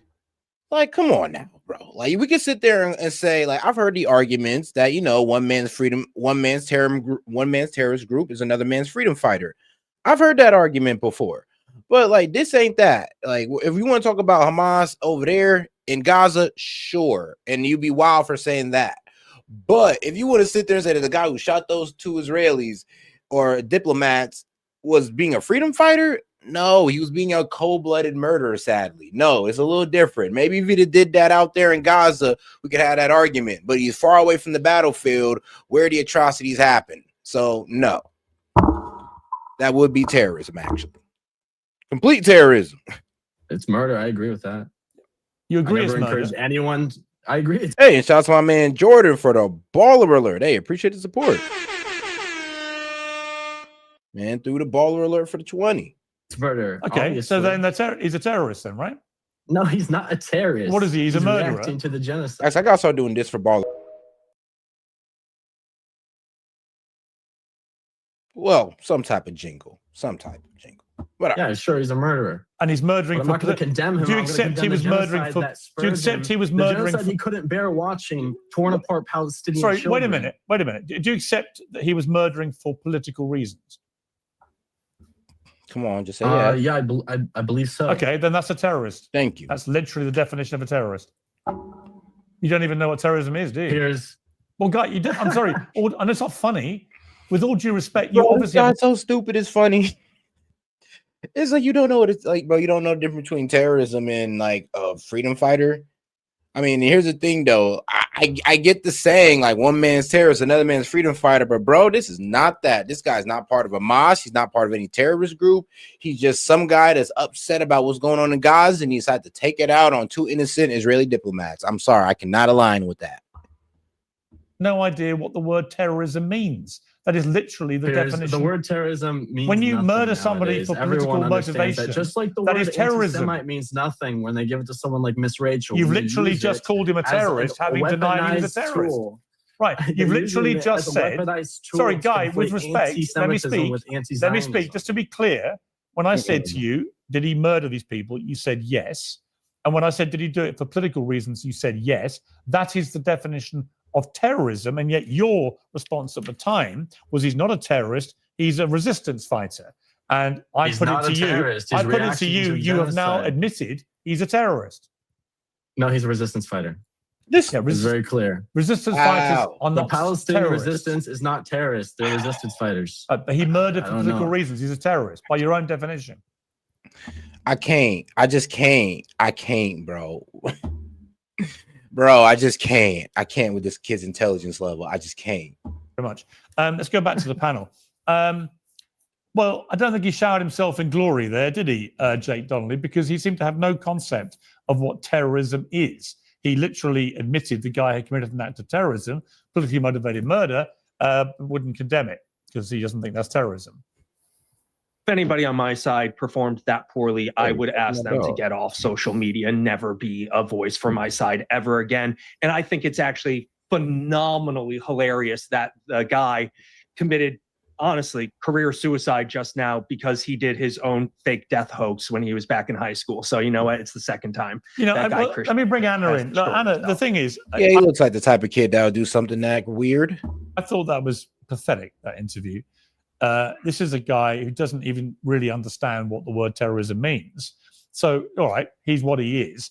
But I can understand why somebody like him would be on that list after that interview. I don't understand why you are. I've never heard you be, to my mind, anti-Semitic. I don't think Ms. Rachel is anti-Semitic. I think she was probably ill-advised to platform Motaz Azaza. I can accept that criticism of her, but her statement seems pretty unequivocal to me. You know, my view is anti-Semites don't hide it. They're quite happy to be anti-Semitic. They They're don't. quite happy. They're quite happy to say they hate Jewish people, right? I mean, it's a bit like all these things. It's like proper racists don't hide it.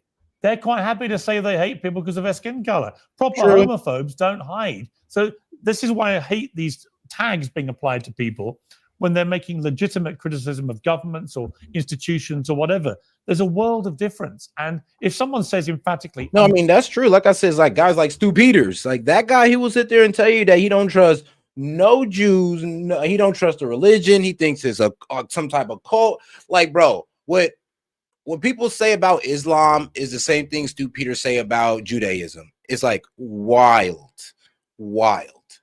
But I mean, that's what happens when you kind of comb through X. You find all the type of characters. Then they have pretty good high followings. You'd be surprised. Not anti-Semitic. I mean, you think Nick Fuentes is bad, bruh. You've only scratched the surface, sadly. I have no problem with Jewish people. Then I don't know why we wouldn't believe them unless they've said things to the contrary. Well, Piers, let me give you an analogy because I think this will help you kind of understand my worldview and how I grew up, how I was raised. So I'm Armenian, at least my heritage is. Both my parents are Armenian. And growing up, of course, we spoke about the Armenian genocide. And I've heard all of the stories. I know what happened to my ancestors in the Armenian genocide. And when I was in 5th grade, for the first time in my life, I met the first Turkish person, a Turkish student by the name of Tanya, who came to America and was one of my classmates. Because I knew about what happened to Armenians in the genocide, I started bullying her. And I got sent home. And my parents, they're a little old school, so corporal punishment is not frowned upon. But my parents basically told me, they're like, what you did is disgusting. Hating someone simply because they're Turkish is wrong. And what you have to do is look at the system, the government, the entities that carried it out. You can't blame it on the entire Turkish population. This is just a little girl, and what you did is wrong and hateful. In fact, you're lowering yourself to the same type of thinking that the genociders had engaged in. Bruh. And I kept that lesson. I mean, yeah, that's the truth. When you sit there and try to demonize an entire group of people for the few did, you are engaging in the same type of rhetoric that, the Nazis did. It's kind of crazy how, the same people who want to, never mind, let me not take it that far. But let's go over into the next part of the show because, we got to get into something because it doesn't seem like the right or my side is trying to take accountability. But first, let's play this hilarious video because, bro, I go through this every single time. And you know what? Let me take some time to appreciate the liberals in my chat or in my group, like Sid, Parabolic, Lincoln. Like, I appreciate those guys because you know what? At least you're not like this. Hi, do you support the person that I didn't vote for? Yeah, I do. Okay, tell me why. And that's my whole point of view on the situation. I'm going to give you a chance to explain your opinion now. I'm going to shut up, so go ahead and tell me what you think. Yeah, so what I think is like... Oh my God, Kayla, thank you so much for the $20 on Cash App. Thank you so much. Sorry, go ahead. Yeah, like I was trying to say... John, thank you so much for the $5 on Venmo. Thank you so much. Thank you. Sorry, go ahead. Oh my God, Sasha, thank you so much again for the $10 on Cash App. Oh my God, thank you. Okay, my turn. Let me rebuttal that stupid fucking statement you just didn't made. let me talk. No, shut the fuck up. You're muted now. Listen to me. Shut the fuck up, okay? You clearly don't understand my viewpoint. So before I unmute you, I'm telling you right now. Whenever I unmute you, explain my viewpoint and don't make any other valid points for your argument, because if you make those, I'm gonna kick you. Okay, well, here's a hypothetical. If you had the chance to save a hospital full of newborn babies or a bus full of people about to drive off the cliff, which one are you gonna save? The hospital full of babies, I guess? I can't believe I'm hearing this. So, you don't like people of color then? That's what you're saying? What? No, I did not say that. I'm shut the fuck up, I'm gonna mute you. No, that's what you said. That's what you said. Are you vaping? No, I'm not vaping. Kinda looked like you were. Freaking anxiety pen that just so happens to have the same chemical compounds as a vape, but it's not a vape, it's an anxiety pen for me, for my anxiety. Whew. Tell you, man, them TikTok streets is vicious out there, because that's how they all act. Each and every one of them. All of the liberal debaters, bro. That shit be killing me. I mean, man, that mic button be abused. So I thank God that the libs that I debate don't do that to me. I appreciate you guys. I know you guys think that I don't appreciate you guys. Trust me, I do, because you're not like that. But all right, now let's get into it, because the right is refusing to accept accountability for why they might lose the midterms, and they're blaming it on Candace Owens.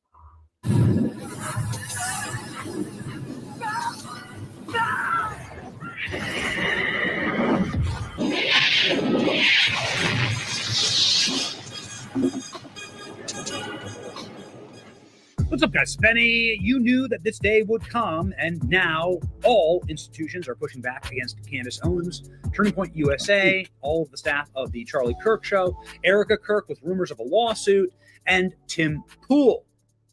It's getting ugly out there. Shout out to my man Abdullah. He sent a high five for 100 joules. Appreciate the support, my man. Let's cover it.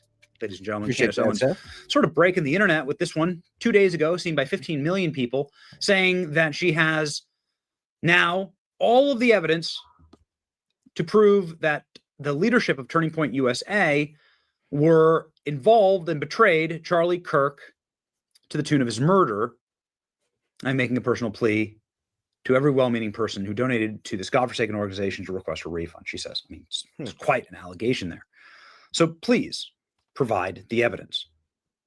Provide the evidence, says Turning Point USA. Here's Charlie's team. Charlie's team now challenging Candace Owens to bring the receipts on a live feed. Please. Saying we're going to do a live feed at 2 p.m. local time in Phoenix, 4 p.m. Eastern on Monday, December 15th.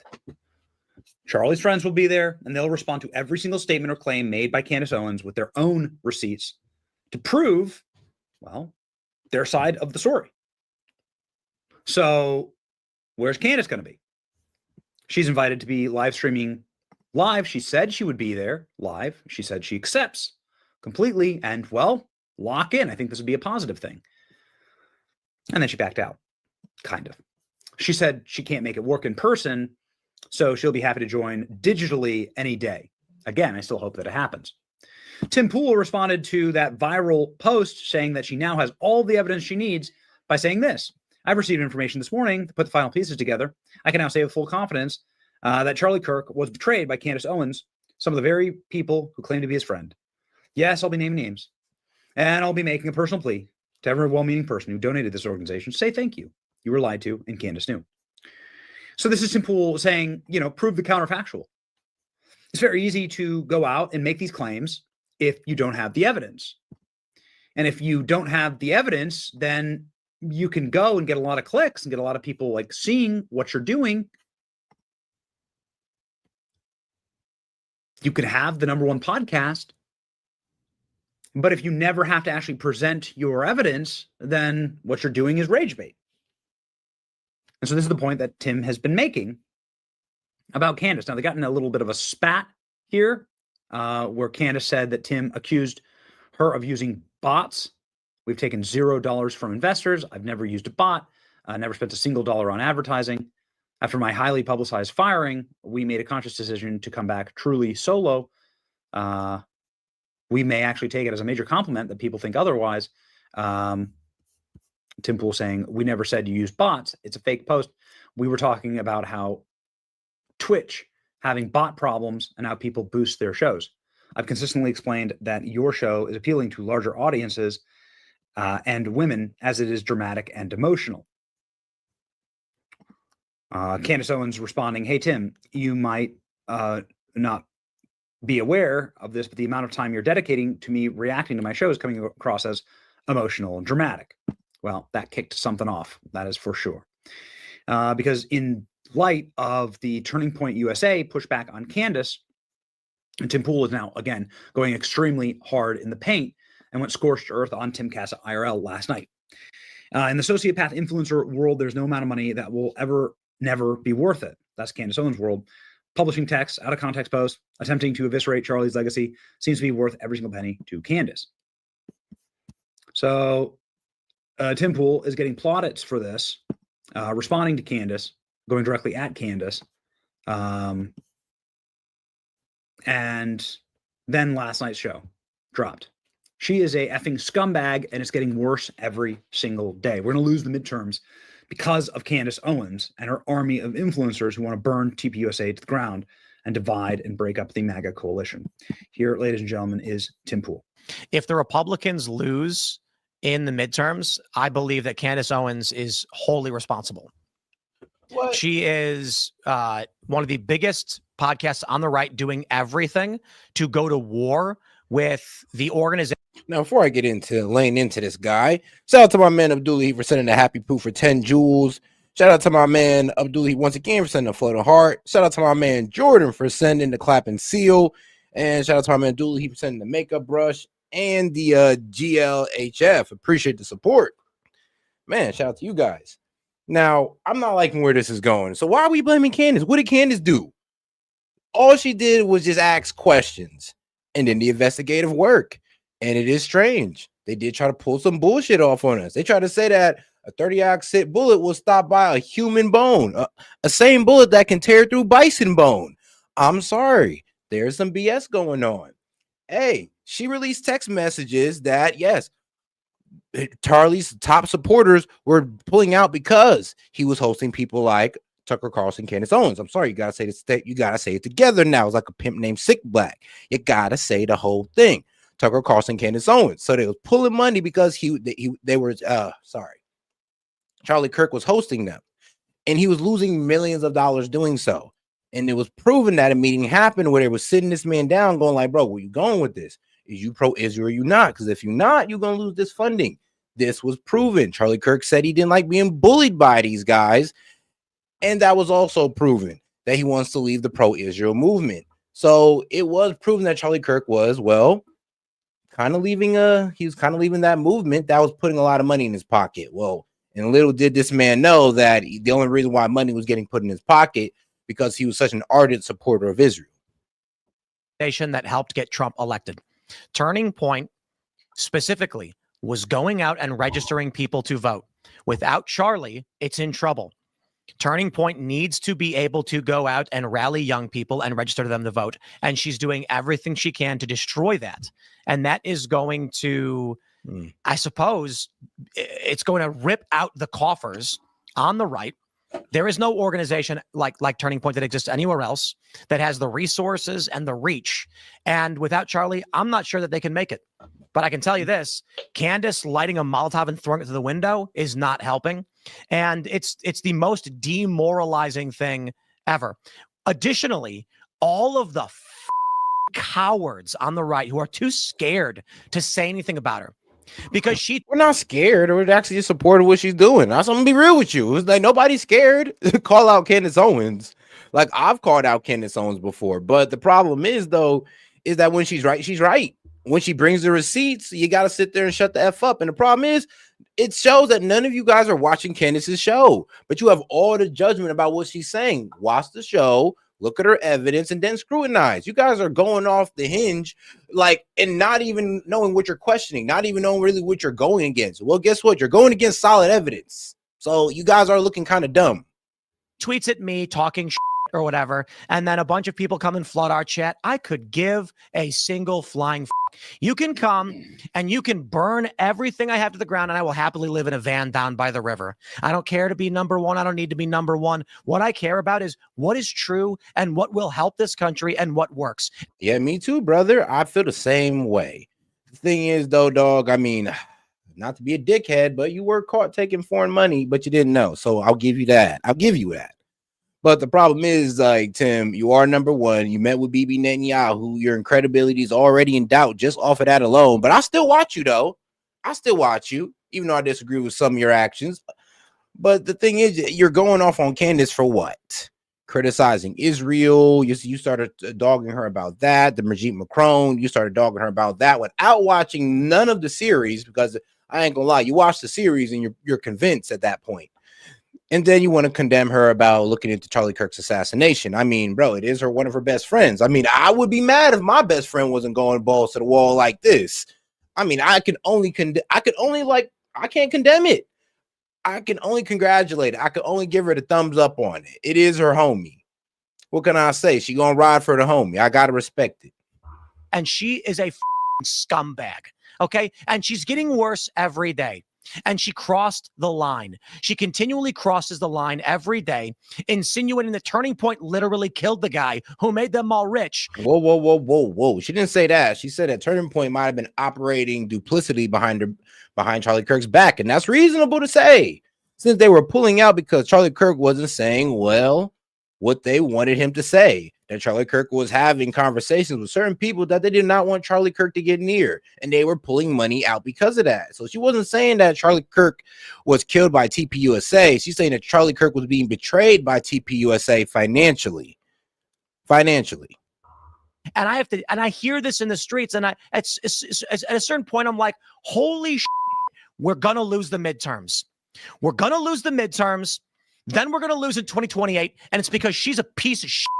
Tim then goes into sort of an evidentiary outlay of how Candace Owens has become more unhinged, in his opinion. Here you go. What is the purpose of intentionally fanning the flames for 3 endless months of just nonstop retard Candace? Holy crap. You know, initially in the beginning, she brought up some interesting things. New photos had emerged, and I said, wow, I even said this to Andrew Colvett at Turning Point at the beginning of October.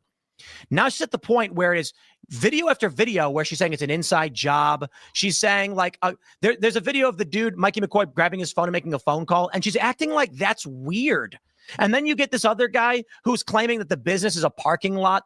Well, he full well knows businesses can be registered anywhere. To be fair, it's not only just Candace and saying what she's saying.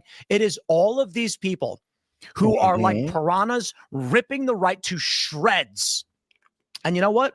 A lot of cowards on the right being unwilling to say anything about it. And then I think Tim does a really good job here saying that Democrats are going to exploit the division. And this is just a matter of fact. Democrats are political animals. Then stop the division. I mean, it's about as simple as that. I mean, let's all hop on the same side. Let's all push for Charlie Kirk's investigation to be looked in further too, and let's go full throttle on that. I mean, somehow we got divided on the Epstein list, and that was bullshit. Some people was literally letting Trump just get off there and be like, oh, well, do we even know if Jeffrey Epstein was trafficking children? Like, are you fucking serious? Like, really? So now when we start asking real questions, we're going to get there's going to be division there.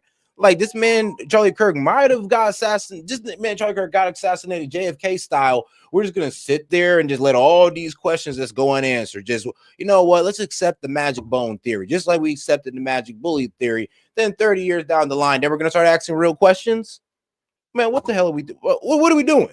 Nah, we should all be on one side pushing for truth. But now there's guys over there telling us to get the fuck over it. Oh, she's a wife in mourning. Oh, like, don't you see how insensitive you're being? No, I'm sorry. I don't. Okay, I don't. I'm looking for truth. So I'm sorry. I don't see it. And they will see the weaknesses here, and they'll use it as an opportunity. I think this, quite frankly, about a lot of people that are tearing at the MAGA or America First agenda, that it is an opportunity, either an op by the left, or an opportunity simply to destroy the winning coalition in this country that won 7 swing states and the popular vote. Here we go. But what I think is likely to start occurring now is the grifter right is cannibalizing itself. Okay. You are going to see the right now move from a populist base more to a neocon base. Democrats are going to go to war internally over the far left, and you'll see the emergence now of these deciding to win types, which, like Stephen A. Smith, will start agreeing with people like me and Joe Rogan. And they're going to try and win back the ground, and they're going to utilize the absurdity, psycho-reality of Candace Owens to rip people from the right so that Democrats can start winning again. And that is the reality the right has to contend with. Conservatives had a coalition. Charlie helped build it. Disaffected liberals came on board. People like Candace are intentionally burning it to the ground. Stephen A. Smith is coming out.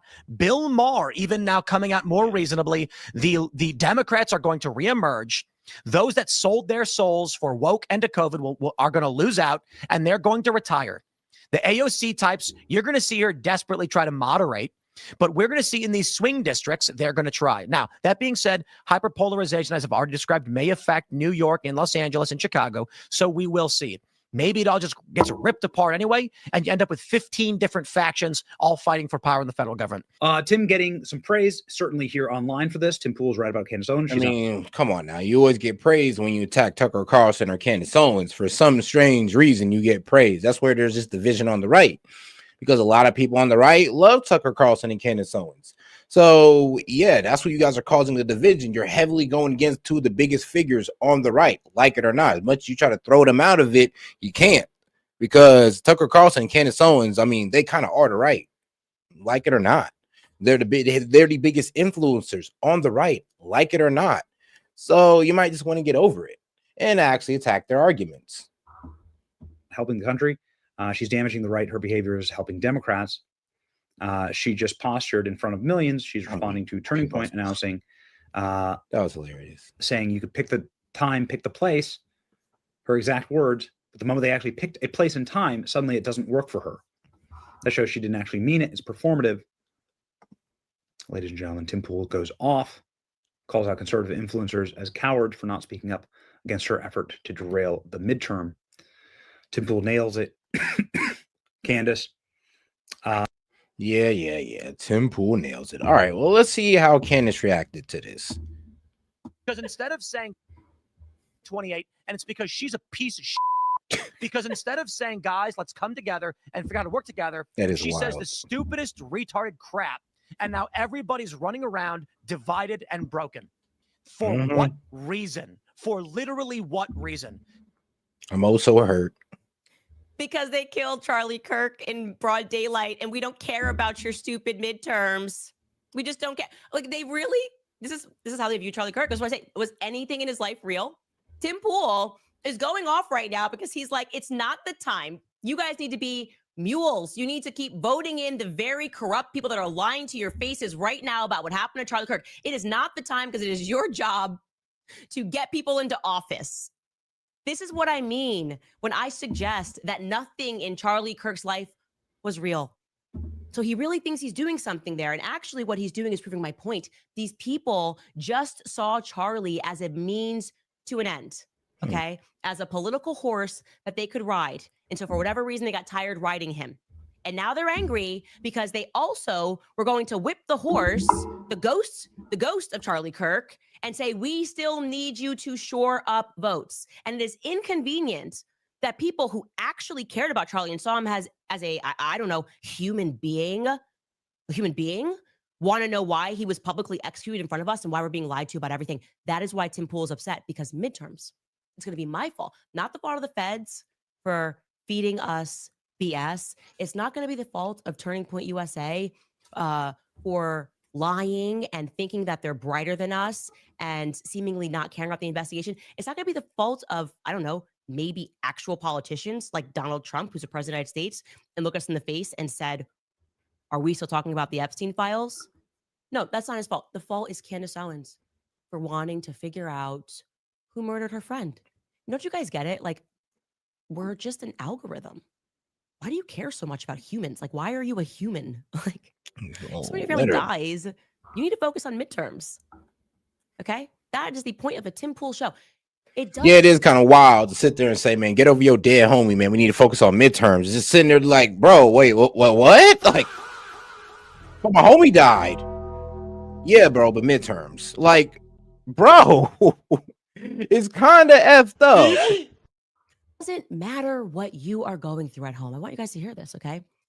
I don't care if you have family members that are dying, family members who have died, if you have children that you care about and you maybe don't want to live in a world that's run by pedophiles. You need to put that all aside and vote for whoever the hell Tim Pool tells you to vote for. Well, goddamn. And they did call Candace out, and I believe Candace, like, I guess they said she skipped out, but let's see the real on that. Let's see what's going on, because this is getting interesting. It really is. I mean, I've been following the whole Charlie Kirk, what was it? That she thinks that Tyler Robinson's a patsy. She don't even think that boy's a real shooter. Everything that's coming out, the main narrative is a whole lie. We're about to get into that, so let's go ahead and play the video. Shout out Candace. Okay, we're going to do something different and actually begin today's episode with comments from yesterday's episode because they are extremely, extremely relevant and they're also hilarious to what we are about to discuss. People who watch the show are obviously savages, absolute savages. And obviously yesterday we were discussing how they rescinded the offer because it had to be in person. Look at this comment, top comment. TPUSA takes them 3 months to respond. Also, TPUSA, you have 24 hours to respond. Yeah, that was literally what they did. They was like, all right, it takes 3 months for you to respond to Candace Owens completely going off on the narrative about Charlie Kirk and how you guys are just kind of ignoring it. And then also you guys, oh, well, you have 24 hours. It got to be in person. This date. I'm like, whoa, in person, this date. Like, she's like a mother, like, what, 4 now? I mean, runs a podcast, all that, and the thing is, you sure you can't do it over, I don't know, like Skype or something? Like, does it have to be in person? Considering that her life has or is perceived to be being threatened right now, that apparently she got evidence that the French is trying to take her life. So trying to invite her out there and make her travel is a bit reckless. Like, what? Seriously. Why?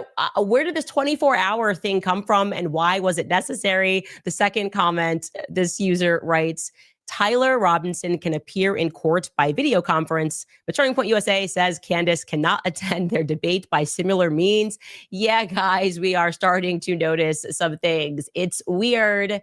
And we announced, or it was announced today, that Charlie Kirk's show, which they are continuing, and which once upon a time enjoyed the #1 spot on Apple Podcasts, has now plummeted, right? This is a tweet. Breaking news, the Charlie Kirk show has crashed in the rankings, falling to number 94 on Apple Podcasts, even though it routinely held the top 10 spot. Man, can't be the Charlie Kirk show without Charlie. I mean, at that point, y'all just cooked. It ain't the Charlie Kirk show without Charlie. It's like, bro, like what? Is it like the Candace Owens show with who? Like what, Ian Carroll? Like, come on now. People are only going to buy that for so long. So it's just like, come on now. Yeah, it ain't the Charlie show Kirk without Charlie. Sadly, you guys cannot replace that guy. It's like he's a one of a kind. Just like, well, everybody's one of a kind. If it's your show, it's your show. And if you're out the show, then that's it. I mean, think about it. Like, bro, it ain't set media without set. Like, if I'm gone, then where we at with it? All right, then. The past and even reached #1 when Kirk was alive. The reason for that is simple. It is clear. People are telling you how they feel, and they feel that you are not being honest. They feel that they are not getting the truth from the very people who keep trying to And shout out to my man Chase. He said, "We are Charlie. Fuck the midterms. I understand not wanting to lose power, but at what cost? Where do we draw the line and demand answers?" Literally, it's like, bro, if you guys got to lose the midterms to understand that we're not just going to let these guys get away with bullshit, then so be it. So be it. Just like I said, I'm going to give you guys, if the Republicans lose the midterm because they don't want to focus on affordability, they want to focus on the foreign affairs, so be it. Market themselves as his closest friends. And I'm saying marketing intentionally because it feels as though they have transformed into a badly run PR firm from the early 2000s, where you try to use celebrities to influence the public. You get like, Britney Spears, Justin Timberlake to wear your denim. And everybody just then starts wearing denim, right? And I will add on to this that I certainly myself am compelled I would say that it's an interesting twist in this debate story, if we're even calling it a debate offer. At least I was surprised. I was legitimately surprised to hear this morning that it was apparently Erica Kirk who called for TPUSA to formally respond to the mounting questions and to set the live stream. At least that's what Blake Neff is saying on the Charlie Kirk show. They received this morning phone calls from the viewers at home. And of course, somebody asked about the nature of how they went about trying to get me onto this live stream. Let's take a listen to that question being asked, I think from a woman named Gina. Let's take a listen. Let's take Gina's question. Gina, welcome to the Charlie Kirk Show. What's your question? Hey, thanks, guys. Can you hear me okay? Yes, we can. Yes, ma'am. Okay. My heart's broken with the things that are going on with Candace. And I'm trying to make it all come together. I'm sure I'm not your only fan that is trying to do that because of the relationship that she had with Charlie. And one thing that I'm just trying to make come together. Oh, no, ma'am. I feel her. But no. They don't feel like that. They're okay with cutting off Candace completely. They're not trying to come together with Candace. Now, we would like them to all come together. That's something we would like, but not them. I think Candace would even like that, but not TPUSA. My head Their is donors wouldn't allow it, according to the Charlie Kirk text messages that keep having that Tucker Carlson, Candace Owens on. We're going to start pulling out money, and that's exactly what they did. why the invitation was extended to Candace, but not to Candace directly. Blake, I think you tweeted something out, and I don't know if, I don't know what's truth and what's not, but I do know that she said she didn't even see the invitation, and it was issued, Blake, I think at 12 on a tweet that you had, or at midnight, 12, not noon, midnight. And so it was like 9 hours later before she even knew that you said anything about her attending the show. And then she's saying she can't attend in person. Can she attend on a live stream or, and you guys do live streams all the time. And is that going to be an option? Of course, Gina. I'm just trying to make this come together. Of course, Gina. So first of all, our initial statement, it was on the show on Wednesday. I made it at the request of Erica. All of this has been at the direction and approval of Erica because she heads this. And so what we were announcing there is we said she has said things that are not true, and we did not address them for a long time. We stated the reasons why, that we thought a lot of them were just not, how to put it, we initially just thought no one would believe a lot of what was being said. And we also just, we remembered the same friendship that Charlie had, and we just hoped. See, look, the problem is, bro, everybody had questions about it before Candace even said shit. Before Candace even said anything, we all thought that was a bit crazy. We all, like, even after the shock of watching the man get shot, we all sat there was like, okay, 30-odd, that's weird. I don't think we can believe that. The exit wound is a bit off. Like, even before Candace said anything. So to sit there and say, oh, well, we didn't think anybody was going to believe Candace. Bro, who? You and your best friend and the homie next door? Like, who? Because everybody else was kind of questioning it off the rip. That this would go away without requiring any sort of direct statement or confrontation from us. So what was approved is we announced we are going to respond to this. And what I said was we are going to announce a date soon. We actually hadn't agreed on it. Oh, shout out Vince Price for setting the clutch for 30 joules. Appreciate the support, my friend. At the time I read the statement, we're going to announce a date where we're going to respond to this. And once we announce it. And shout out Jordan for following him up with the happy poo for 10 joules. Appreciate that. Candace is free to attend in person. That is what we announced. And so once we agreed on a time, I announced what the time was going to be. Candace, for her part, had said, you name the time, you name the place. That is what we did. As for why it was put out at that time, I would just say I don't think she had any difficulty in finding out what our scheduled time was. It seems everyone found it out quite quickly. And lastly, on the point of why it's in person, I think it's pretty intuitive that given what is being said, what the way this has worked is that It's critical to be in person if you want to be. No, it is not, bro. Come on now. You know that sounds like bullshit. Like, come on. You're reading a script and you look at the script like, yeah, I'm gonna be real with you. I'm reading this, and the more he's reading it, you could tell by the look in his eyes, this don't make no goddamn sense. Listen, well, according to the accusations, it's intuitive that she pulls up in person. I mean, no, it's not. No, you guys could have ran this literally over YouTube, like a StreamYard, Skype. It doesn't effing matter. You guys have the technology. What are you guys talking about? You don't need her to pull up. And it's kind of sus that you even wanted to pull up, knowing that there's like some type of death threat going on with her right now. So come on now. Let's be reasonable. Authentic and to be detailed. And that is what we think is a fair request to make if she's going to participate. But regardless, it is going to go forward because we have agreed that some response needs to be made. And so that's going to happen when we announced it on December 15th. Yeah, and we actually got to hit it. I'm one person, Gina, but yeah, Gina, I'm sorry, we got to hit a radio break here. We can keep going in the break if you want for if you have a follow up. We'll be right back. We're gonna take a break from radio. We'll be right back. When the script wasn't hitting. So I love situational irony like that, where he is actually live streaming with Andrew Colbert. It's like, it's not authentic unless it's a person is in person, and Andrew Colbert is literally not in person as he's answering this question. So I guess the show is not authentic or something. I also love Blake because he's trying so hard not to be condescending in that bit. It doesn't come naturally to him. He's extremely condescending. His obvious, how do I say this? We're shocked that you guys believe Candace. We're just very shocked, you dummies.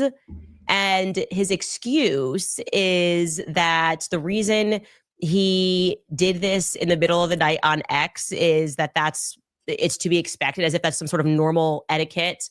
Once you extend an offer, not only do you extend an offer, you say that it's a sincere offer. He used the word sincere. And when she is trying to get around to, hey, like, why does this need to be in person? Just to be clear, Blake is saying the answer to that is, quote unquote, it's intuitive that it is critical to be in person if you want to be authentic. Let me just run that sentence again because I consider myself to be pretty intuitive. I am intuiting right now that is absolute bullcrap. He says, quote, it's intuitive that it is critical to be in person if you want to be authentic. Yeah. They think you're stupid. They just think you're absolutely an idiot. And he says that that's fair. What are you talking about? My most contentious and my most viral debates have never been in person. Everyone. And if there's anybody childhood, well, why can't you do it in person? Like, bro, they're not throwing hands. She's not pulling up for the fade. They just gotta talk. Like, there's like a debate. They're sitting there saying, hey, look, you're BSing. Ken's like, no, I'm not. I got proof. That's it. There is no need to pull up in person. It's not like this is a fight or something. Like, I'm so confused on where everybody think that's a good excuse. Assumes that when you extend an invite, that you're going to do whatever you can to make it happen, whether it's friendly, whether it's not friendly. When you say, and when you come out and you say that you are live streaming, the assumption is that you are live streaming because you want the internet to be able to attend, right? That's the whole purpose and function of live streaming an event, is that it invites everybody to be able to attend. So when you extend an invitation of live streaming and you don't explicitly say it must be in person, why would I assume that you're going to rescind the offer if I say that I can appear via live stream? Okay. They never said that when they made the offer and they were pretending that they were being sincere. They never made in person a point of their demands. Like, literally the arduous task of going over there and flying all the way out to where they wanted her to just to do this. It'd have been weird. Like, bro, first off, she's way more prepared to give you guys all the evidence right there in her office where she's at, right there. Instead of just taking all that with her and having the arduous task of going all the way across country, wherever the hell these guys are at, just to have this conversation. Like I said, it's not a fight. It's supposed to be just a debate. They never also said that I had to respond within 24 hours. That's a hostage situation, okay? There's no way that I could have accommodated all of that. in a million years, 24 hours to respond. How about, let me see if I can make that work. Even if I could have made it work, which I couldn't have, because my husband instantly said, no, you cannot do this Monday. And he runs the household, and he has an important thing going on that day, which involves, as he should, helps people that are coming in from overseas. But even if I could have made that work, I would not have within 24 hours have confirmed to them if they had even sent me an email, because I have kids. I would have had organized things, and it would have just taken longer than 24 hours, and they knew that.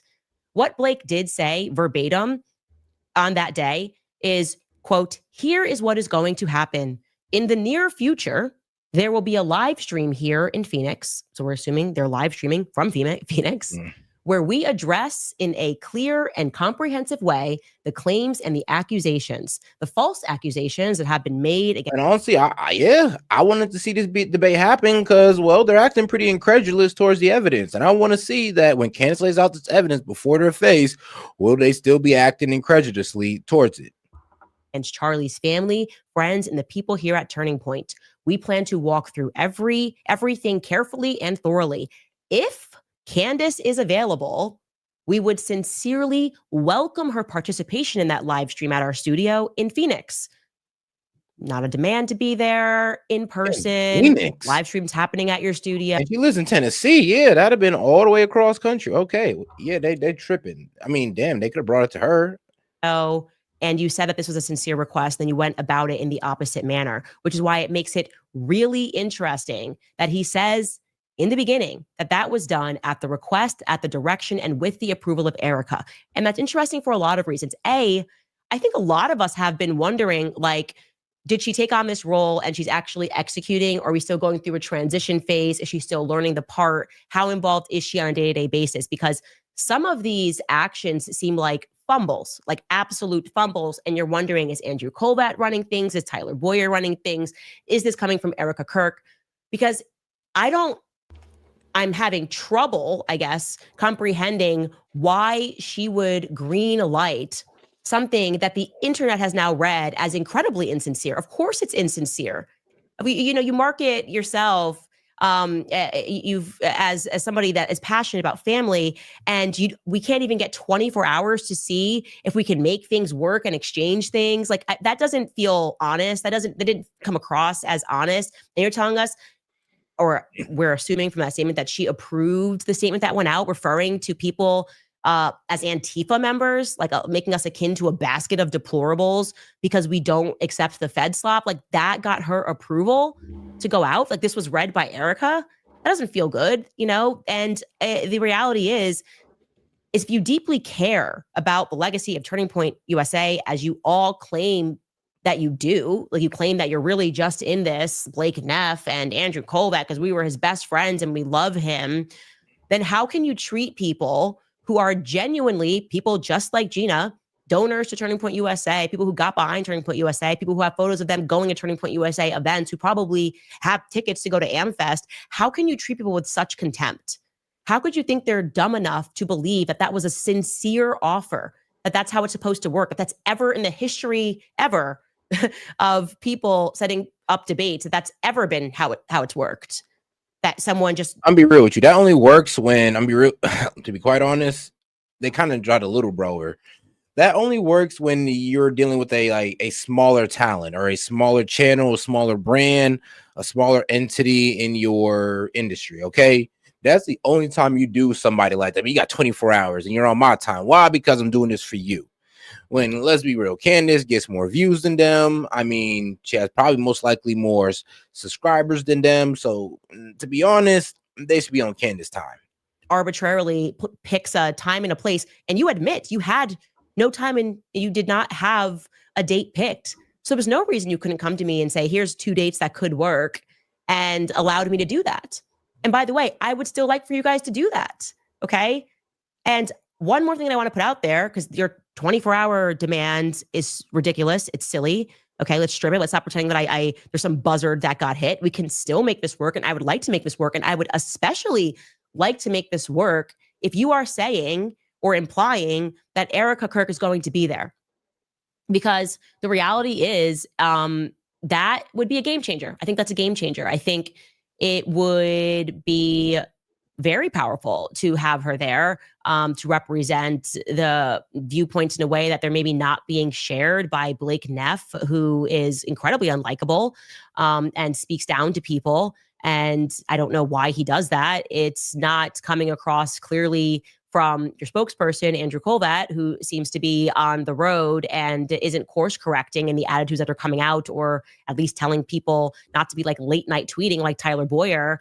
And yeah, it would be great if you are saying that on the 15th, Erica Kirk, as you are insinuating that she's going to be there, right? She's directing this thing. Are you implying here that she's going to actually be in the chair and she's willing to allow me to bring things and to go over timelines and stuff? Like, can you make that offer through the proper channels? Can you actually say that, since you now have more details about how it's going to work, and reopen that offer again? There's no way in hell that George can make the 15th work. I just said it. No, he shut it down immediately, and for a very valid reason. And it is not my inclination to go to Phoenix without having my team with me. And my husband is very much a part of my team. But I will say that I will raise it further with the Supreme Court of George Farber. If you are insinuating, and actually if you can confirm that you are saying that you will allow me, as you said further in this, to bring whatever it is, because it would be more authentic if it was face-to-face. If you're saying that I don't have to deal with you, and this is actually going to be very open and I can ask every question under the sun, I might beg, I might beg. So I would love to hear from Turning Point USA, and stop pretending 24 hours was some like demand that had to be met, because that's ridiculous. So ball very much back into your court. And like I said, I want to make this happen. I still think you guys can open up for a live stream. Like you're doing that right now. That seems ridiculous as well. Let's make this work for the people. Anyways, you guys, diving back into our investigation. Okay, got something very interesting for you. Now, it is actually common sense that has been guiding this investigation the entire time, despite the federal insistence that we pretend we don't have any. And I think there's a compelling element that we should follow here. If we believe and know and have the intuition that this is a deep state assassination, I do. Okay. And we know that our deep state, the CIA, is involved in color revolutions all around the world. We should think about how they organize the revolutions, right? What does it actually entail? How does our military accomplish that? What through what means? Okay. And I think it's obvious that they accomplish that through organized chaos. The chaos, as chaotic as the event may seem, has to actually be organized if this is military.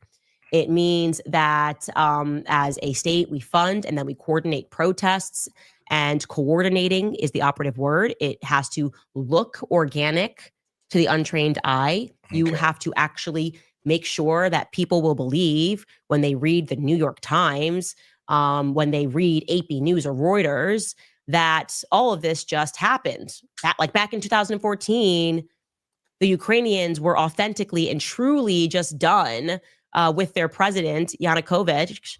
And hey, shout out to my man Jordan for the $5. He had too much to say. Just want to show some support. Oh, shoot. And appreciate all the supporters, man. Y'all been doing great.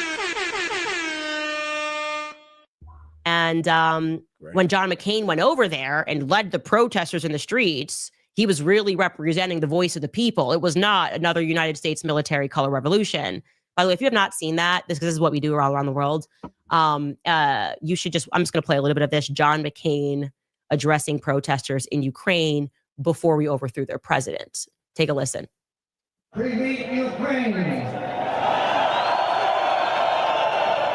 People of Ukraine, this is your moment. How the fuck Народи український, це ваш момент. Why are you over there, John McCain? Like, RIP to the guy, but I mean, like, yeah, what are you doing over there trying to help overthrow the regime over there? Well, what are you doing? This is about you, no one else. Remember, this is one of the reasons why we're here where we're at today with the Ukrainian war. Remember, this is one of the main reasons. Це про вас. This is about the future you want for your country. This is about the future you deserve. Це про ваше майбутнє, про майбутнє вашої країни. Це про майбутнє, на яке ви заслуговуєте. A future in Europe. Майбутнє Європи. A future of peace. Майбутнє миру. With all of your neighbors.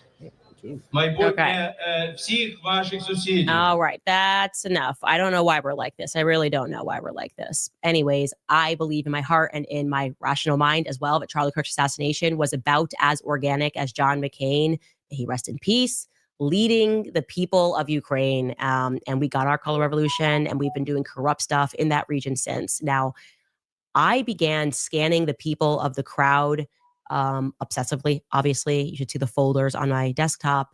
And I'm referring, of course, now to a UVU on September 10th. And there was something that I kept noticing. A weird amount of young men were alone at this event, and they were wearing maroon shirts. In fact, so many of these young men that I was coming across were wearing maroon that at first I legitimately assumed that it had to have been one of the UVU colors. I asked this question so innocently. I was like, to someone at UVU, I was like, oh, are your school colors maroon? And he comes back and he said, no, they're green and white. So my gut told me, okay, that's interesting, because maroon is not exactly a highly ranked color for men, okay? And it can't be that all of these men that are wearing maroon also happen to have attended this event alone. So I'm going to show you what I mean. I'm going to go back to some of these people. This is by no means everyone. I'm just I know what y'all thinking, because I'm thinking the same thing too. Candace, where are you going with this? You're talking about maroon shirts in the crowd. I mean, all right. Hopefully she brings it. She brings this around to something. Showing you a few times here. Here we go. We have this young man. This is after the shot. He's wearing maroon. Show you another person here sitting there under the tree after the shot, and he's wearing maroon. Show you another person here. We're going to come back to this person who is wearing maroon because his dad is going to say something publicly. 3 people, 1 shot, all of them alone wearing maroon. We're going to come back to the guy at the top there who has the hat, the darker hat on, who is wearing maroon, just like these like strapping young men all wearing maroon. We've got this guy in the bush wearing maroon. I could go on and on. This person of how many people were wearing maroon. I even have a video of someone holding a maroon shirt. Okay. So I mentioned that quite casually. And that thing happened where there was an overreaction for no reason online. So I knew that I was on the right track and I should probably keep going. And I said something, I think it was on X, or maybe it was on the show. And then we received hundreds of emails from people past and presently in the military around the world. And they said, yes, Candace, that is military. I am just going to quote a few emails here. One person wrote, quote, airborne forces wear maroon, not just in the UK, the USA, and France, as well as in dozens of other militaries. Another person said, quote, I instantly recalled that when police are in undercover units, the FBI, etc., and they are... Now, let's be reasonable. It is a college, and, soldiers do go there, so let's be reasonable now. Not in their uniforms, they often have a color of the day or a unit color. It's a signal to anyone else around that you are with that mission or unit, end quote. Another person wrote, quote, my husband was and led part of the QRF, Quick Reaction Force team, when they were deployed in Iraq. We are retired now. The maroon color in the military means the color is famously associated with military forces, such as the Maroon Beret of airborne troops around the world. Okay. And another person explained to me that especially in coordinated violent scenes, making sure that people are in certain colors or in something that is identifiable is important so that military men can observe who to protect or who they're looking for, right? And so that just makes sense, okay? And so LOL for all of you guys that were saying I'm stupid. I love being called stupid. Every time you call me stupid, it's another little clue that I should follow that. Just you guys are so obvious. Okay. It's the overreaction to simple things. And I feel in my gut that it was not some random coincidence that so many of these fellas decided to wear maroon on September 10th and attend the Charlie Kirk event. And I feel even more compelled because there was this person on TikTok, you may have seen it at the time, who was claiming that he had some videos that someone in his family had shot. And when he submitted them to the FBI had asked him to delete that footage. And I don't know if that's true. I don't know if that's false.